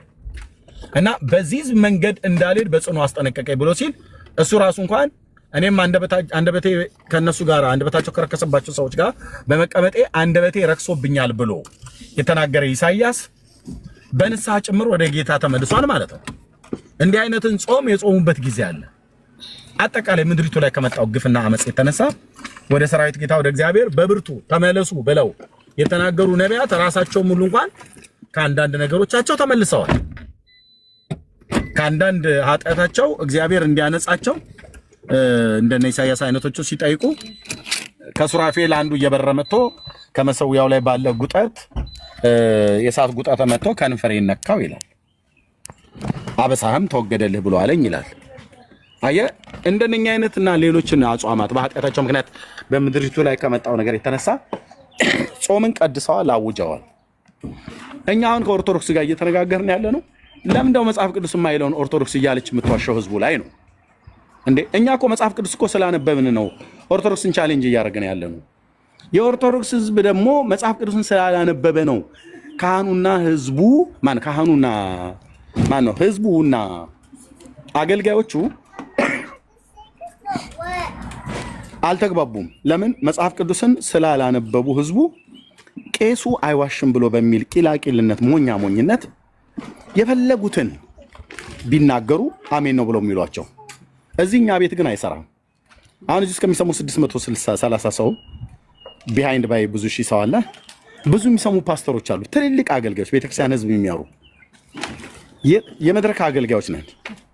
እዚህ የምናገለግል ሰዎች ነን ሁላችንም። በዚሁ በእግዚአብሔር ህዝብ ፊት እግዚአብሔር ጸጋ ሰጥቶን በመድረክ ሁሉ የምናገለግል ሰው ላይ ብቻ አይደለም። በመድረክም አገልግል፣ ቲክቶክም ላይ አገልግል፣ የትኛውም ቦታ ላይ አገልግል።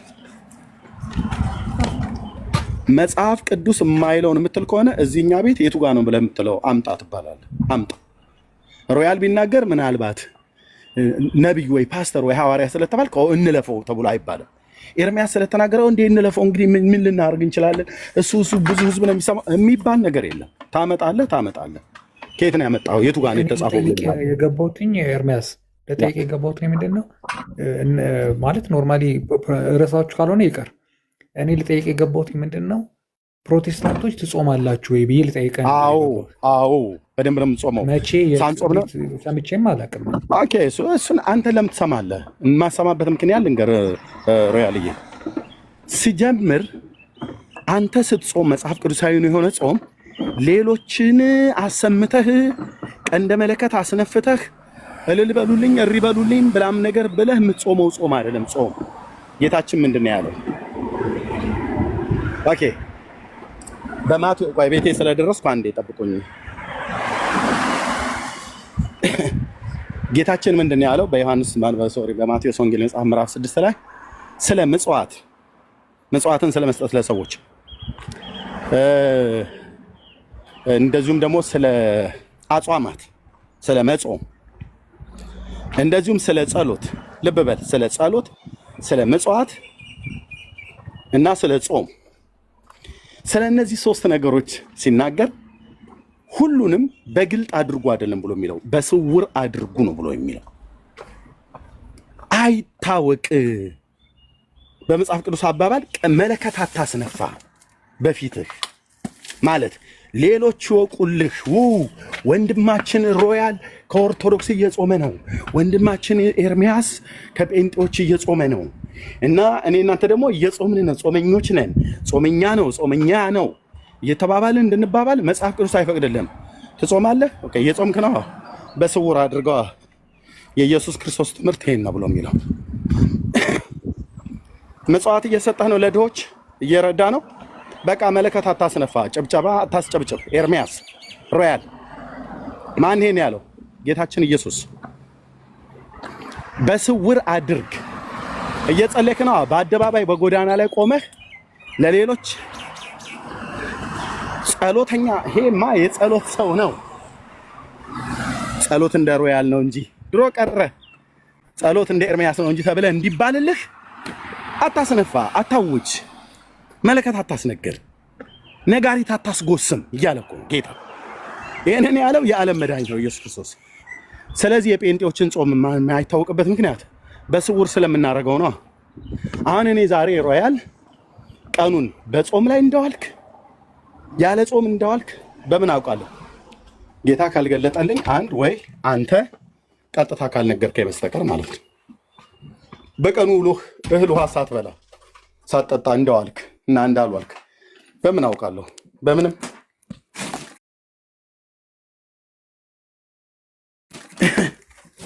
ስለዚህ ምናልባት ዛሬ አንተ ጾመህ ውለህ ከሆነ ቤትህን ዘግተህ ለራስህ በጌታን ፊት እንደ መጽሐፍ ቅዱስም ይሁን ወይ ደግሞ ለጤንነትም ብለህ ቢሆን ሳትበላ ሳትጠጣ ውለህ ከሆነ በምን አውቃለሁ?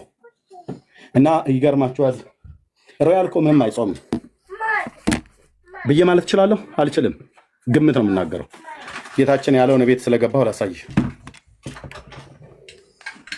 የጴንጤ ጾም ለምንድን ነው የማይታወቀው? የኦርቶዶክስ ጾም ለምንድን ነው የሚታወቀው?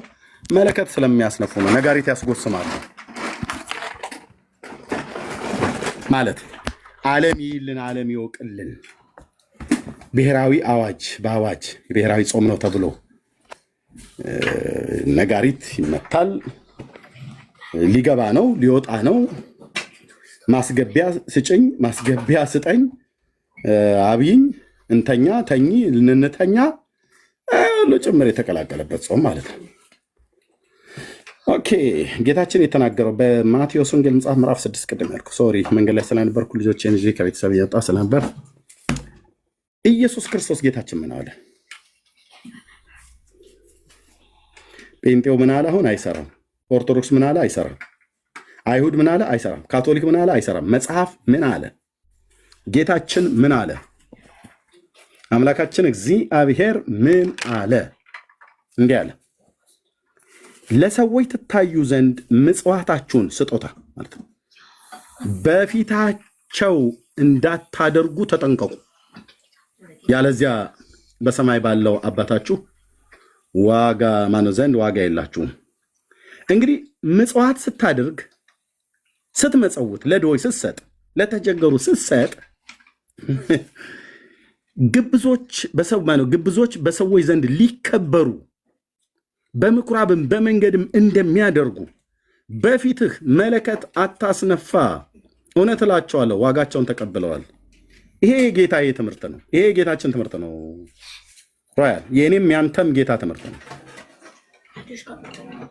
መለከት አታስነፋ ማለት በእስራኤላውያኑ ዘንድ መለከት የሚነፋበት ጊዜ አለ። ለጦርነት፣ ለደስታ፣ ለሐዘን የሚነፋበት አለ። ዝም ብሎ አሁን መለከት የሚባለው ከእስራኤል ሀገር አምጥተ ልንፋ ብለህ ብትል ዝም ብሎ እንደ ድር ጡሩምባ ነፊ ዝም ብለህ የምትነፋው አይደለም። አነፋፍ ራሱ አለው። ራሱ የሚያወጡ ጾሙ ያሳየንስ እሱ እንዴት ነው ታዲያ? ቆይ እሱን ይሄን ላሳይህና ከዛ እንመጣለን። መለከት ማስነፋት ብሎ የሚለው ሶስቱን ላሳይ። ቅድም ምጽዋት፣ ጸሎትና ጾም ብሎ የሚለውን ጌታችን ያስተማረውን እናንተ ትጾማላችሁ ያልከኝ፣ አዎ አይቼም ሰምቼም አላቅም አልከ። አልሰማህምም፣ አታይም፣ መቼም አታይም። እኔ አሁን በእነዚህ ሳምንታቶች ልጹም አልጹም ማን ያውቃል? እዚህ ውስጥ በቤተክርስቲያናችን ይጾም አይጾም በምን ይታወቃል? ዳጊ ይጹም አይጹም፣ መርጌታ ይጹም አይጹም በምን ይታወቃል? ለምንድነው የማይታወቀው? አንናገርም። ለምንድነው ማንናገረው?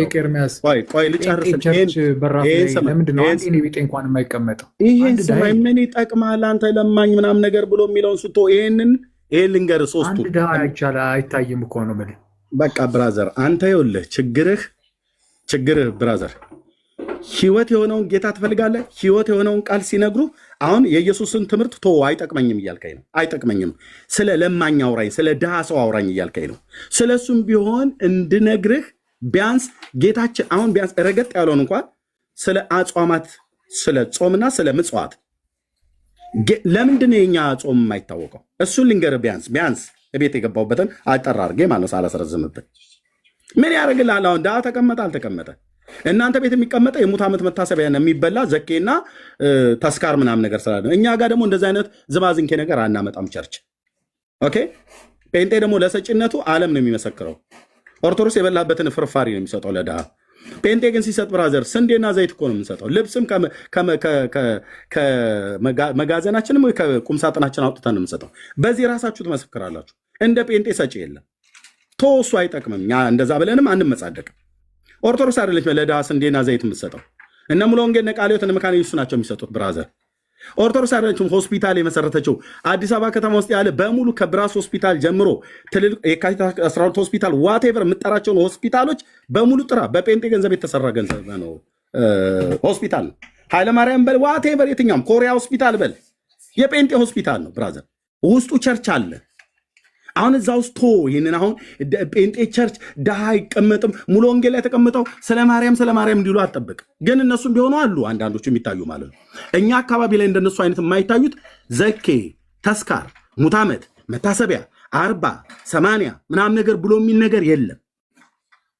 ይመጣሉ። ሲመጡ ግን ምንሰጣቸውን ሰተን እንልካለን። እንደ ጴንጤ ደግሞ ሰጪ የለም። እንደ እምነት ተቋም አጠቃላይ እኔ አሁን ጴንጤው ስላሉ አይደለም። ሕያው ምስክር ነኝ እኔ ያው ምስክር ነኝ። ልብስ ማን ነው የሚሰጠው? ጴንጤ። ኦርቶዶክስ አይሰጥም። ዘይት ማን ነው የሚሰጠው? ጴንጤ። ኦርቶዶክስ አይሰጥም። ስንዴ ማን ነው የሚሰጠው? ጴንጤ። ኦርቶዶክስ አይሰጥም። እንዴ በመስጠት ማቶ እሱን ተወውና እነዚህ ነገሮች ላይ ልክ የኛ ጾም የማይታወቅበትን ምክንያት አጽንኦት ሰጥቼ ልንገርህና ከዛ የምጠይቀን ካለ ወደሚቀጥለው እንሄዳለን። ወንድምነት የሚጠቅመው ይሄ ነው ብራዘር። ጌታችን በእነዚህ 3 ጉዳዮች ላይ ተናገረ። ምጽዋት፣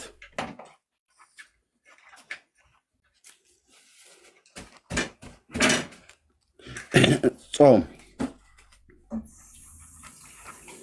ጸሎት። እነዚህን 3ቱን እንዴት ነው አድርጉ ብሎ ያለው? ስትመጸውቱ፣ ለሌሎች ስትሰጡ። ሮያል ቀንደ መለከት እያስነፋ ኤርሚያስ ቀንደ መለከት እያስነፋ ማለት ሌሎች እንዲያውቁልህ እያደረግህ አትስጥ እያለ ነው ጌታችን። አትስጥ እያለኝ ነው ጌታዬ። ታዲያ በስውር አድርጉ፣ ተጠንቀቁ። ለሰዎች ትታዩ ዘንድ ምጽዋታችሁን በፊታቸው እንዳታደርጉ። ሰዎች እያዩአችሁ አትስጡ። ለታይታ ብላችሁ አትስጡ። በስውር ስጥ። አንድ እሺ ጌታዬ፣ አንተ ግን ምጽዋትህን ስታደርግ በስውር እንዲሆን በቀኝህ የምትሰራውን ግራህ አይወቅ። በስውር የሚያይባትህ በግልጥ ይከፍልሃልና ስትሰጥ በግልጥ ሳይሆን በስውር ስጥ። ለሰዎች እያሳየ ዘማሪ ዳጊ ዘረገፈው አይደለም እንዴ? ሮያልማ አነጋጋሪ ነው። በመኪና ጭኖ እኮ $100 የዘረገፈላቸው ተብሎ እንዲባል አታድርግ እያለ ነው። የጌታችን ትምህርት ነው። ጴንጤ ሆነ ኦርቶዶክስ፣ ካቶሊክ ማንም ዳር ይይዛል ማለት ነው። ኦኬ፣ በስውር አሁን ሮያል በስውር ብትሰጥ እኔ አላየውም ማለት ነው። አሁን ሮያል ሰው መሰላችሁ እንዴ? ይሄ ንፉግ ስስታ ሲሰጥ እኮ አይቼው አላቅም ብዬ ብል አግባብ ነው? አይሆንም። ለምንድነው አግባብ የማይሆነው? ኤርሚያስ አላየም ማለት ሮያል አልሰጠም ማለት ነው። ሮያል ደግሞ ሲሰጥ ኤርሚያስን ማሳየት አለበት ማለት ነው? በፍጹም። አንተ ስታደርግ እኔ ያላየሁም ማለት አንተ ነገሩን አታደርገውም ማለት አይደለም። አንተ ያደረግከው በስውር ስለሆነ ነው። እኛ የምንሰጠው በስውር ስለሆነ ወይም የምንጾመው በስውር ስለሆነ ወይም የምንጸልየው በስውር ስለሆነ በስውር ብሎ የሚለውን ያዘልኝ። ኦኬ።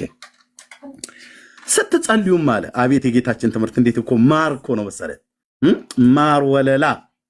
ስትጸልዩም እንደ ግብዞች አትሁኑ፣ ለሰው ፊት ትታዩ ዘንድ በምኩራብ በመንገድ ማዕዘን ቆመው መጸለይን ይወዳሉና። ግብዞቹ እውነት እላችኋለሁ ዋጋቸውን ተቀብለዋል። አንተ ግን ስትጸልይ ሮያል ኤርሚያስ ወደ እልፍኝ ግባ፣ መዝጊያህንም ዘግተህ በስውር ላለው አባት ጸልይ። በስውር የሚያይ አባት በግልጥ ይከፍላል። ምን ነው ጌታዬ ሁሉ ነገር በስውር አደረግከው? በቃ የሚያይህ ጌታ ይህ ነው። ሰው አየህ አላየህ ተወሱን አይጠቅምህም። የምታረገው ለጌታ ብለህ ከሆነ የምታረገው የምትጾመው ወደ እግዚአብሔር ከጌታ ጋር ለመገናኘት ከሆነ ጾም የምትጾመው ከጌታ ጋር ለመገናኘት ከሆነ ምጽዋትም የምትሰጠው ለድሆች ነው አይደል? ሰጠው ለድሃ የሚሰጥ ለእግዚአብሔር ያበድራል ብሏልና እሱ እያየህ ስጥ፣ ሰው እያየህ አትስጥ እያለ እሱ እያየህ ጾም፣ ሰው እንዲያቀል አትጾም። እሱ እያየህ ጸልይ፣ እሱ እንደሱ በግልጥ እንዲከፍልህ በስውር ጸልይ፣ ሰው ግን እንዲያውቅልህ በአደባባይ ጸልይ እያለ ነው። በስውር ምን አለ? ምጽዋትህን በስውር ስጥ፣ ጸሎትህን በስውር ጸልይ። ኦኬ ጸሎት አሕዛብ በመናገራቸው ብዛት እንዲሰሙ ይመስላቸዋልና ስትጸልዩ እንደነሱ አትሆኑ። ጸሎት ልብ በል። ምጽዋት ጨረስን። በምን? በስውር። ጾም ጨረስን። ያው ማነው? ጸሎት ጨረስን። ጸሎት ስትጸልይ በስውር።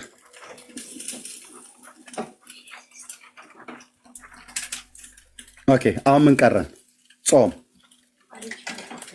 አሕዛብ በመናገራቸው ብዛት እንዲሰሙ ይመስላቸዋልና ስትጸልዩ እንደነሱ አትድገሙ ካለ በኋላ ስለዚህ አትምሰሏቸው፣ ሳትለምኑ አባታችሁ የሚያስፈልጋችሁን ያውቃልና። እንግዲህ ስትጸልዩ በሰማይ የምትኖር አባታችን ሆይ ስምህ ይቀደስ፣ መንግሥትህ ትምጣ፣ ፈቃድህ በሰማይ እንደሆነች እንዲሁም በምድር ትሁን። የዕለት እንጀራችንን ዛሬ ስጠን፣ እኛ ደግሞ የበደሉንን ይቅር እንደምንል። አቤት አደገኛ ኬላ፣ አደገኛ ቅርቃር ነው ጌታ ይሄን የጨመረው። ማንም ሰው ይሄንን ጸሎት ደፍሮ የሚጸልይ የለም።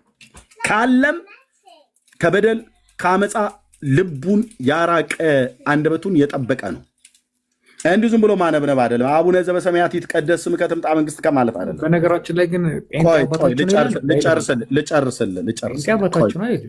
ልጨርስ ፕሊዝ፣ ልጨርስልህ። ከዛ ጨርሻለሁ። አንዱን የቀረው ከዛ ትቀጥላለህ። ኦኬ። ከክፉ አድነን እንጂ ወደ ፈተና ማታግባን፣ መንግስት ያንተ ናትና ኃይል፣ ክብር፣ ምስጋና ለዘላለሙ አሜን ካለ በኋላ ለሰዎች ኃጢአታቸውን ይቅር ብትሉ የሰማይ አባታችሁ እናንተ ደግሞ ይቅር ይላችኋል። ለሰዎች ግን ኃጢአታቸውን ይቅር ባትሉ ኃጢአታቸውን ይቅር አይላችሁም ካለ በኋላ ጾም መጣ። ስትጾሙ እንደ ግብዞች አትጠውልጉ። እቺ ነበረች የቀረችው። እንደ ግብዞች አትጠውልጉ፣ ለሰዎች እንደ ጦመኛ ሊታዩ ፊታቸውን ያጠፋሉና እውነት እላችኋለሁ ዋጋቸውን ተቀብለዋል። ፊታቸውን ያጠፋሉ ማለት ጠውልግ ያደርጉታል። ፊታቸው ኮንስስ ወይ ይኸው ሰውነቱን በቃ በጦም ያደከመ እያት በጣም እኮ ነው የምጸለየው። ፊታቸውን አይታጠቡ፣ ዘይት አይቀቡ፣ ጾመኛ ለመምሰል ለመሞከር ፊት ዝንባቸውን ይወረዋል ማለት ነው። እንደሱ አይነት አታድርግ እያለ ነው ባጭሩ። መጠውለግ ብሎ የሚለው ድክም ማጠቃ ጉስቁልቁል ማለት ነው ነገር ማለት ነው። ኦኬ አንተ ግን ይላል ማ ጌታችን ሮያል ኤርሚያስ ጴንጤ ኦርቶዶክስ፣ አንተ ግን ስትጦም በስውር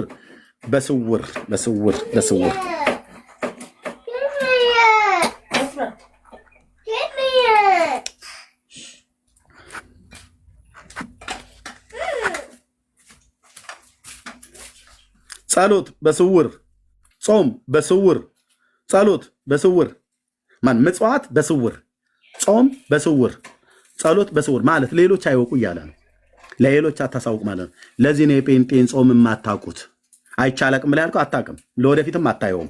ቸርች ስትመጣ ግን አንዳንዴ የአዋጅ ጸሎት በቸርች ሲነገር ልትሰማ ትችላለህ። እንጹም ስለ ሀገራችን፣ እንጹም ስለሚድኑ ሰዎች ምናምን ነገር ተብሎ ሲነገር ልትሰማ ትችላለህ። እኔም ቢሆን መቼም አልነግርህም ካልቀረብከኝ በስተቀር። ዳጊም መቼም አይነግርህም። ሮያልዬ በእውነት በቃ ልንጾም ነው እና የለቅሶ ዘመን ነው ምናምን ነገር ብለን አንነግርም። የምንናገረው እሱን ለጌታ ነው። በስውር እኔ ግን ልንገርህ፣ በስውር አይቻላቅም። እንደውም በስክሪን ላይ ጸሎት የሚያደርገው ጴንጤ ነው። ኦርቶዶክስ ብራዘር ስትጾሙ እናንተ ትጾማላችሁ አልከኝ። አዎ አልኩህ።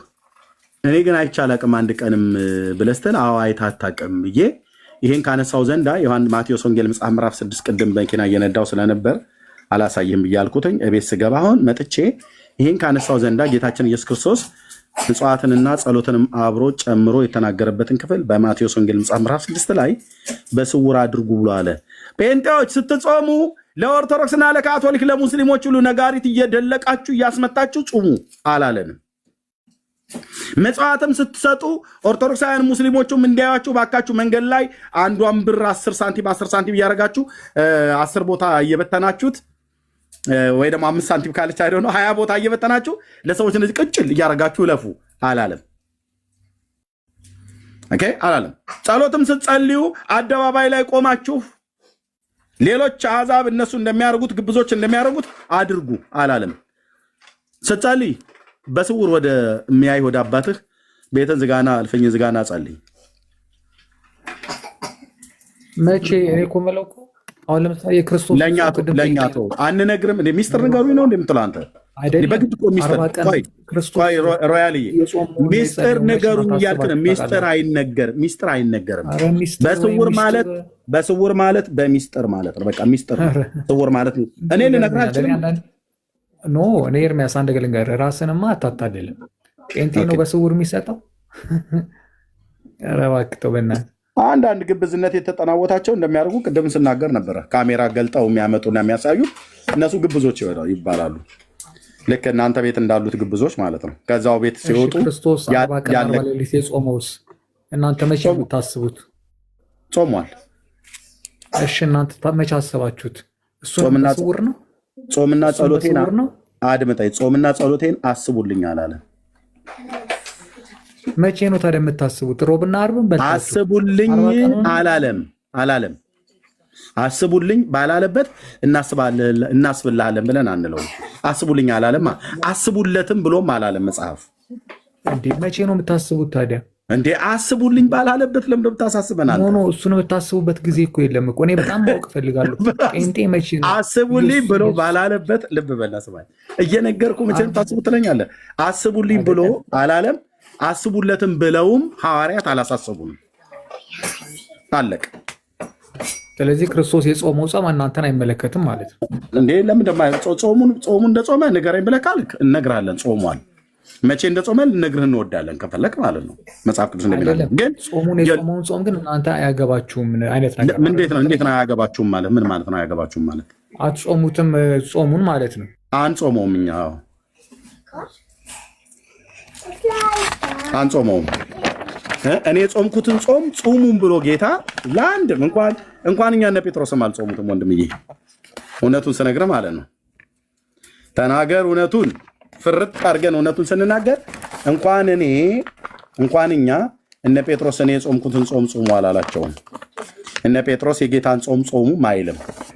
የጌታ ቀን ስንት ቀን ነው?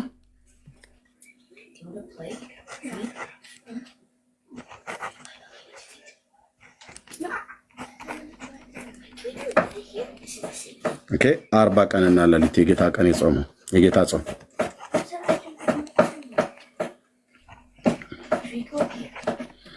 የጌታ ጾም 40 ቀንና ሌሊት ነው። ከምንድን ነው የጾመው?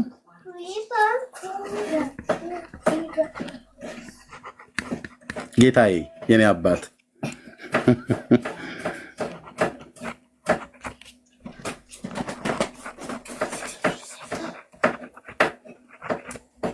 አለቀ። በእነዚህ ቀናቶች ምንም አልበላም፣ ምንም አልጠጣም። ይህን ጾም ኤርሚያስ አይጾመውም። ጾምም ተብዬ አልታዘዝኩም።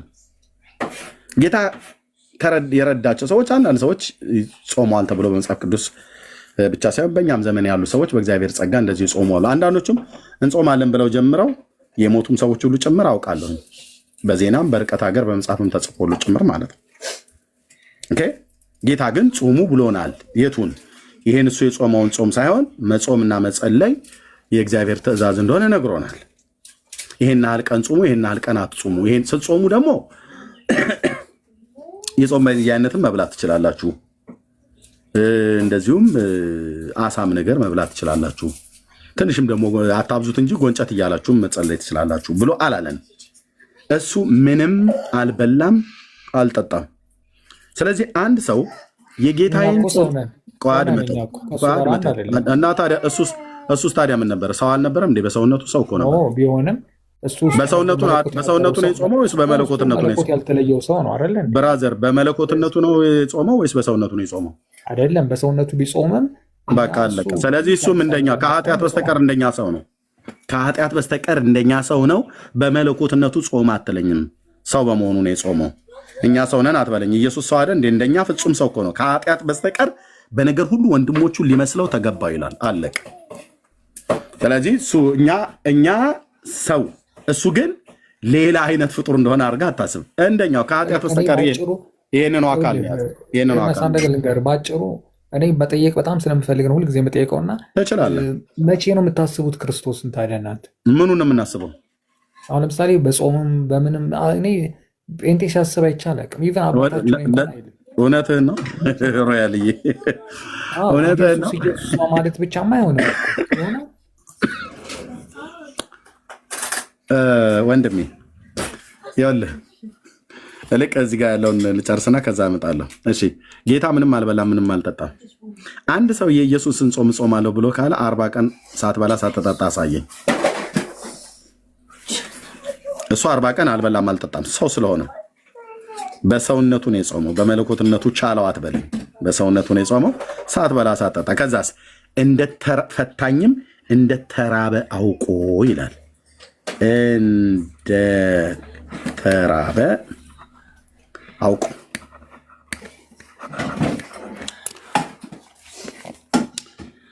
ማቴዎስ ወንጌል መጽሐፍ ምዕራፍ 11 ምዕራፍ 4 ሶሪ እዚህ ክፍል ላይ ምዕራፍ 4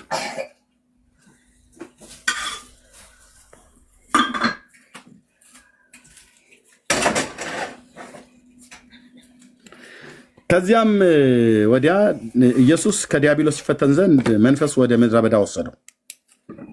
40 ቀንም 40 ሌሊትም ከጦመ በኋላ ከዛስ ፈታኝም ቀርቦ የእግዚአብሔር ልጅ ከሆንክ እነዚህን ድንጋዮች እንጀራ እንዲሆን በል አለው። እሱም መልሶ ሰው ከእግዚአብሔር አፍ በሚወጣ ቃል ሁሉ እንጂ በእንጀራ ብቻ አይኖርም ተብሎ ተጽፏል አለው። ኦኬ። ፈታኙ ቀርቦ ሲራብ ቀርቦ መጣና ተናገረ ማለት ነው። ሉቃስም ላይ እንደዚህ ነው የሚናገረው።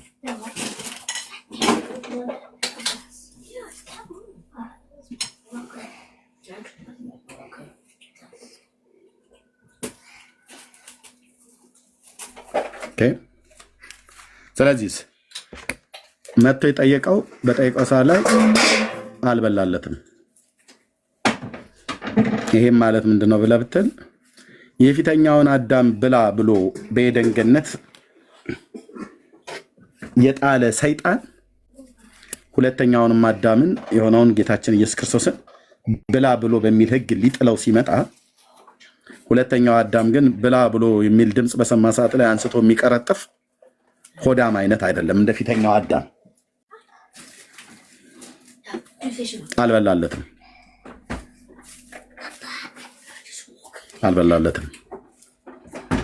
ስለዚህ ጌታችን ጾሟል በደንብ። እኔ ጾምኩትን 40 ቀን ጾም ጹሙ ብሎ ጌታ አላወጀም። እናንተ ግን 40 ቀን እኮ አይደለም ጌታችን 40 ቀን የጾመው። ኦኬ። እናንተ ግን ስንት ቀን ጾሙት? 55 ቀን። 15ቱ ቀን ከየት ምን ችግር አለው? አድምጠኝ ቆይ። 15ቱ ቀን ከየት መጣ? 80 ቢሆን ምን ችግር አለው እኮ? ምን ችግር አለው? እናንተ ቤት እኮ ችግር የለም። ምክንያቱም እንደ እግዚአብሔር ቃል ስለማትኖሩ ሁሉም ነገር ምን ችግር አለው እየተባለ ነው። ታቦት እግዚአብሔር ሳያዛችሁ ትቀርጻላችሁ፣ ምን ችግር አለው?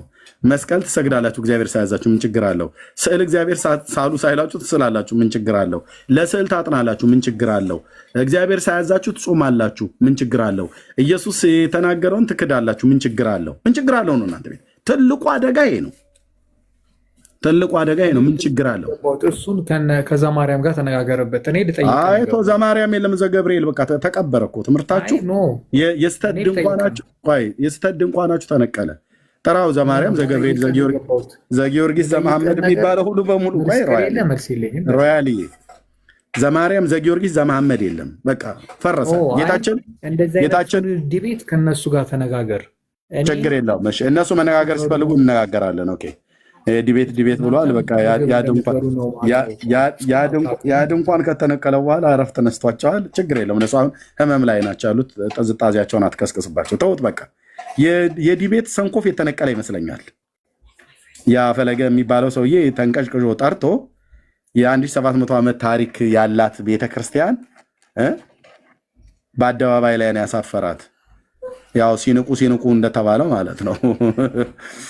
ፕሮቴስታንት ትናንት ነው የመጣው እያላቸው። ኦኬ ልቅ አሁን ልንገርህ፣ ልቅ ኢየሱስ 40 ቀን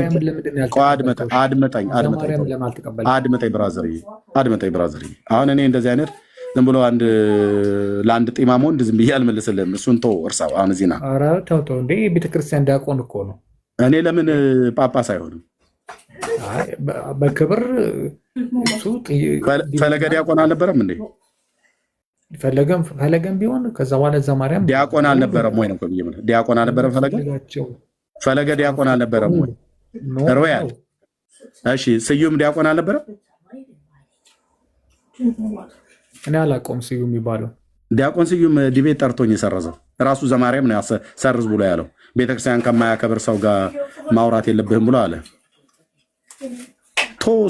የዘማርያም የኔ ሀገር ገበሬ ምን ይልልሃል? እንኩቶ ይልልሃል። እንኩቶ ታውቃለህ? እንኩቶ እርምዬ ይቅርታ፣ እያወራችሁም አንድ ደቂቃ ብቻ እሺ። እርሚ እና ብዙ ጊዜ ስለ ጥያቄ ሰይጣን ራሱ ጠያቂ ነው። እግዚአብሔር ጋር መልስ አለ፣ ጥያቄ ይኖራል። ጥያቄ ግን ጤናማ ጥያቄ ነው እና አዳምንም ያሳተው በመጠየቅ ነው። እንደገና በኋላ አዲስ ኪዳን ላይ ወደ ክርስቶስ መጣ በመጠየቅ ነው።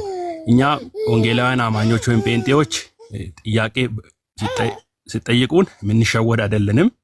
እሱ ላይ ያስምርበት። አንዱ አስተማሪ እንደውም ጥያቄ ምልክት ራሱ የተወሰደው ከእባብ አንገት አይተህ ከሆነ የኮብራ እባብ አንገቱን ያጣምማልና እንደዛ ነው ብሏልና መልስም ይኑራችሁ ለማለት ነው። ኦርቶዶክሳውያን ጥያቄም ብቻ አይደለም። ተባረክልኝ እርምዬ፣ ቀጥልና በመጠየቅም በምንም በማለት ማሳት አይችሉም እኛን። ተባረኩልኝ።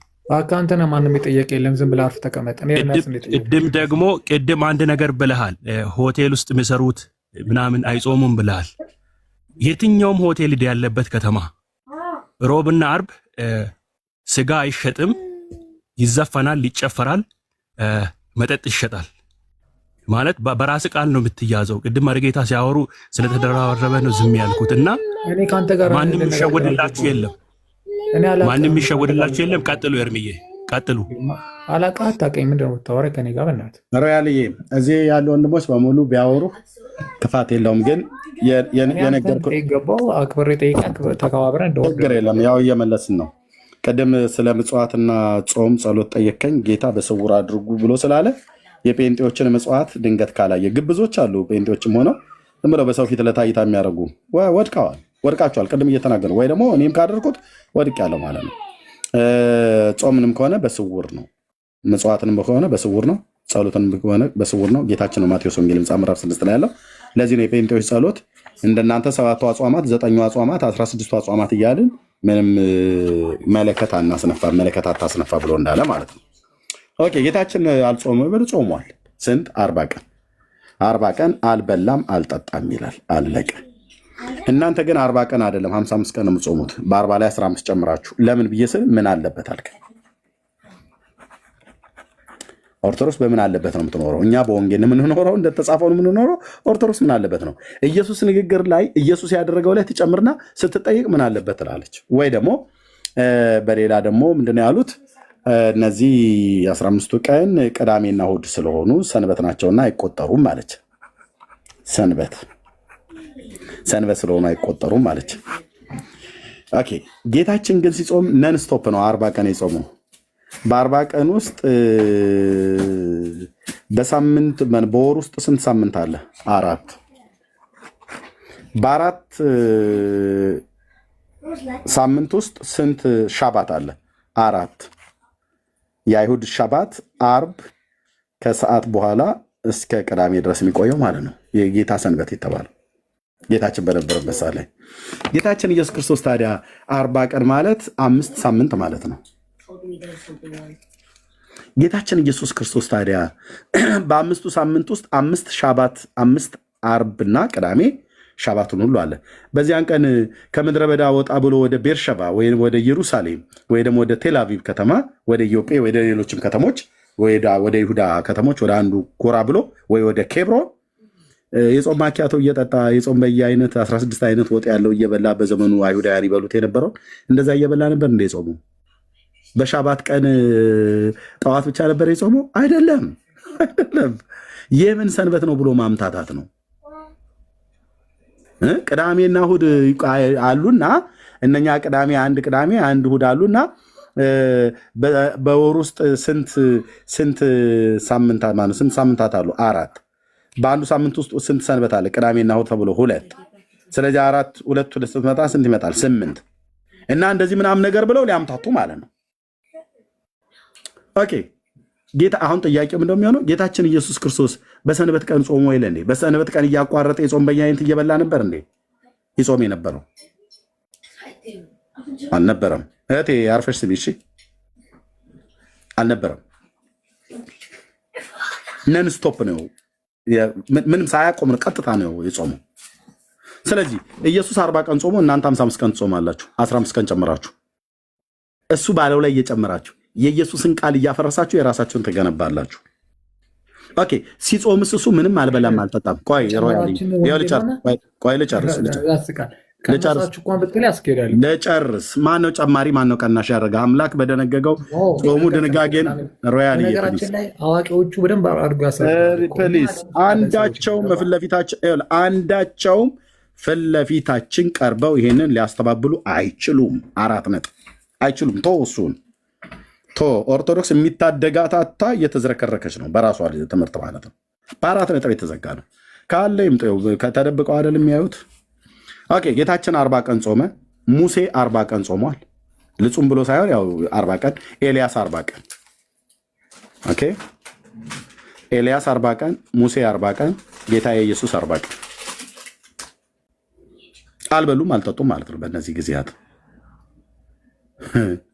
እነዚህ 2 ታላላቅ የብሉይ ኪዳን ነቢያት እና ጌታ የጾመውን እናንተ ግን 40 ቀን እንደው ቢያንስ ቀኑን እንኳን ብታከብሩለት ሌላው ቢቀር ይህንን አጥፍታችሁ 40 ቀኑን ብቻ እንኳን ብታከብሩ አይ ቢያንስ ቀኑን ጠብቀውታል ብለን እንላለን።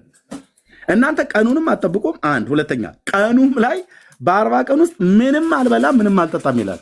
እናንተ ግን ስንት ነገር የምትበሉት ሮያል። የኔ እኮ አሁን ጾም በሚደርስ ሰዓት ኢትዮጵያ በነበርኩ ሰዓት ላይ በጣም ቃሪያ ስለምወድ ይሄ ስንቅ ቃሪያ ሲልጆ ልጨርስ እንደዚህ አታድርግብኝ ኖ እንደዚህ አታድርግብኝ እንዴ እንደዚህ አታድርግብኝ። ጨርሼ ልስጥህ አንተ በመደዳ ታወራለህ። ጨርሻለሁ ፕሊስ። እሺ ይቅርታ። አንተ የምትናገረው ለህዝብ እንዲሰማ እኔ ምን የምናገረው ለህዝብ እንዲሰማ ብዬ ነው። እኔ ይህን የጾም ጊዜ ነበር ናፍቅ የነበረው ኢትዮጵያ ውስጥ ወንድሞች እናቶቼ። የገጠር ልጅ ቃሪያ በጣም ነው የምወደው። ቃሪያ ማለት በእንግድነት ስመጣ እህቶች በደንብ ቃሪያ አዘጋጁ የትኛውም ሀገር ላይ እና ቃሪያና ጥሬ ስጋ ምናምን ነገር እወዳለሁ። እንደዚህ የእህል ወጥ ምስር ወጥ ምናምን ነገር እንደዚህ ክክ ወጥ እንደዚህ እወዳለሁ። ኦኬ እና ይሄ ሲልጆ ቃሪያ የሱ ፍትፍት ምናምን ነገር የሚባለው ነገር ከመውደድ የተነሳ እግሬ እስኪቀጥል ነበር ጥሩ የጾም በየአይነት ያለበት ቤት መሄድ የነበረው። ምክንያቱም አታገኝም የጾም በየአይነት። ያው ሽሮ ፈሰስ የሚባል ነገር አለ ከኢትዮጵያ ነቅሎ ከምድራችን ላይ ህዝብ ወጣት እንዲያልቅ የሚያደርግ የሽሮ ፈሰስ።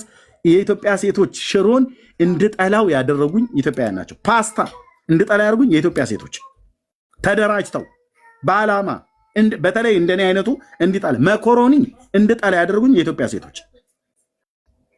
ደጋግሜ ሄጄ የገባሁበት ሬስቶራንት ብዬ ባልኩበት ወደ ከተማ ስገባ የበላሁትኝ ብራዘር ሁለተኛ እንዳልበላ አድርገው ነው ያደረጉኝ። እግዚአብሔር ይላችሁ።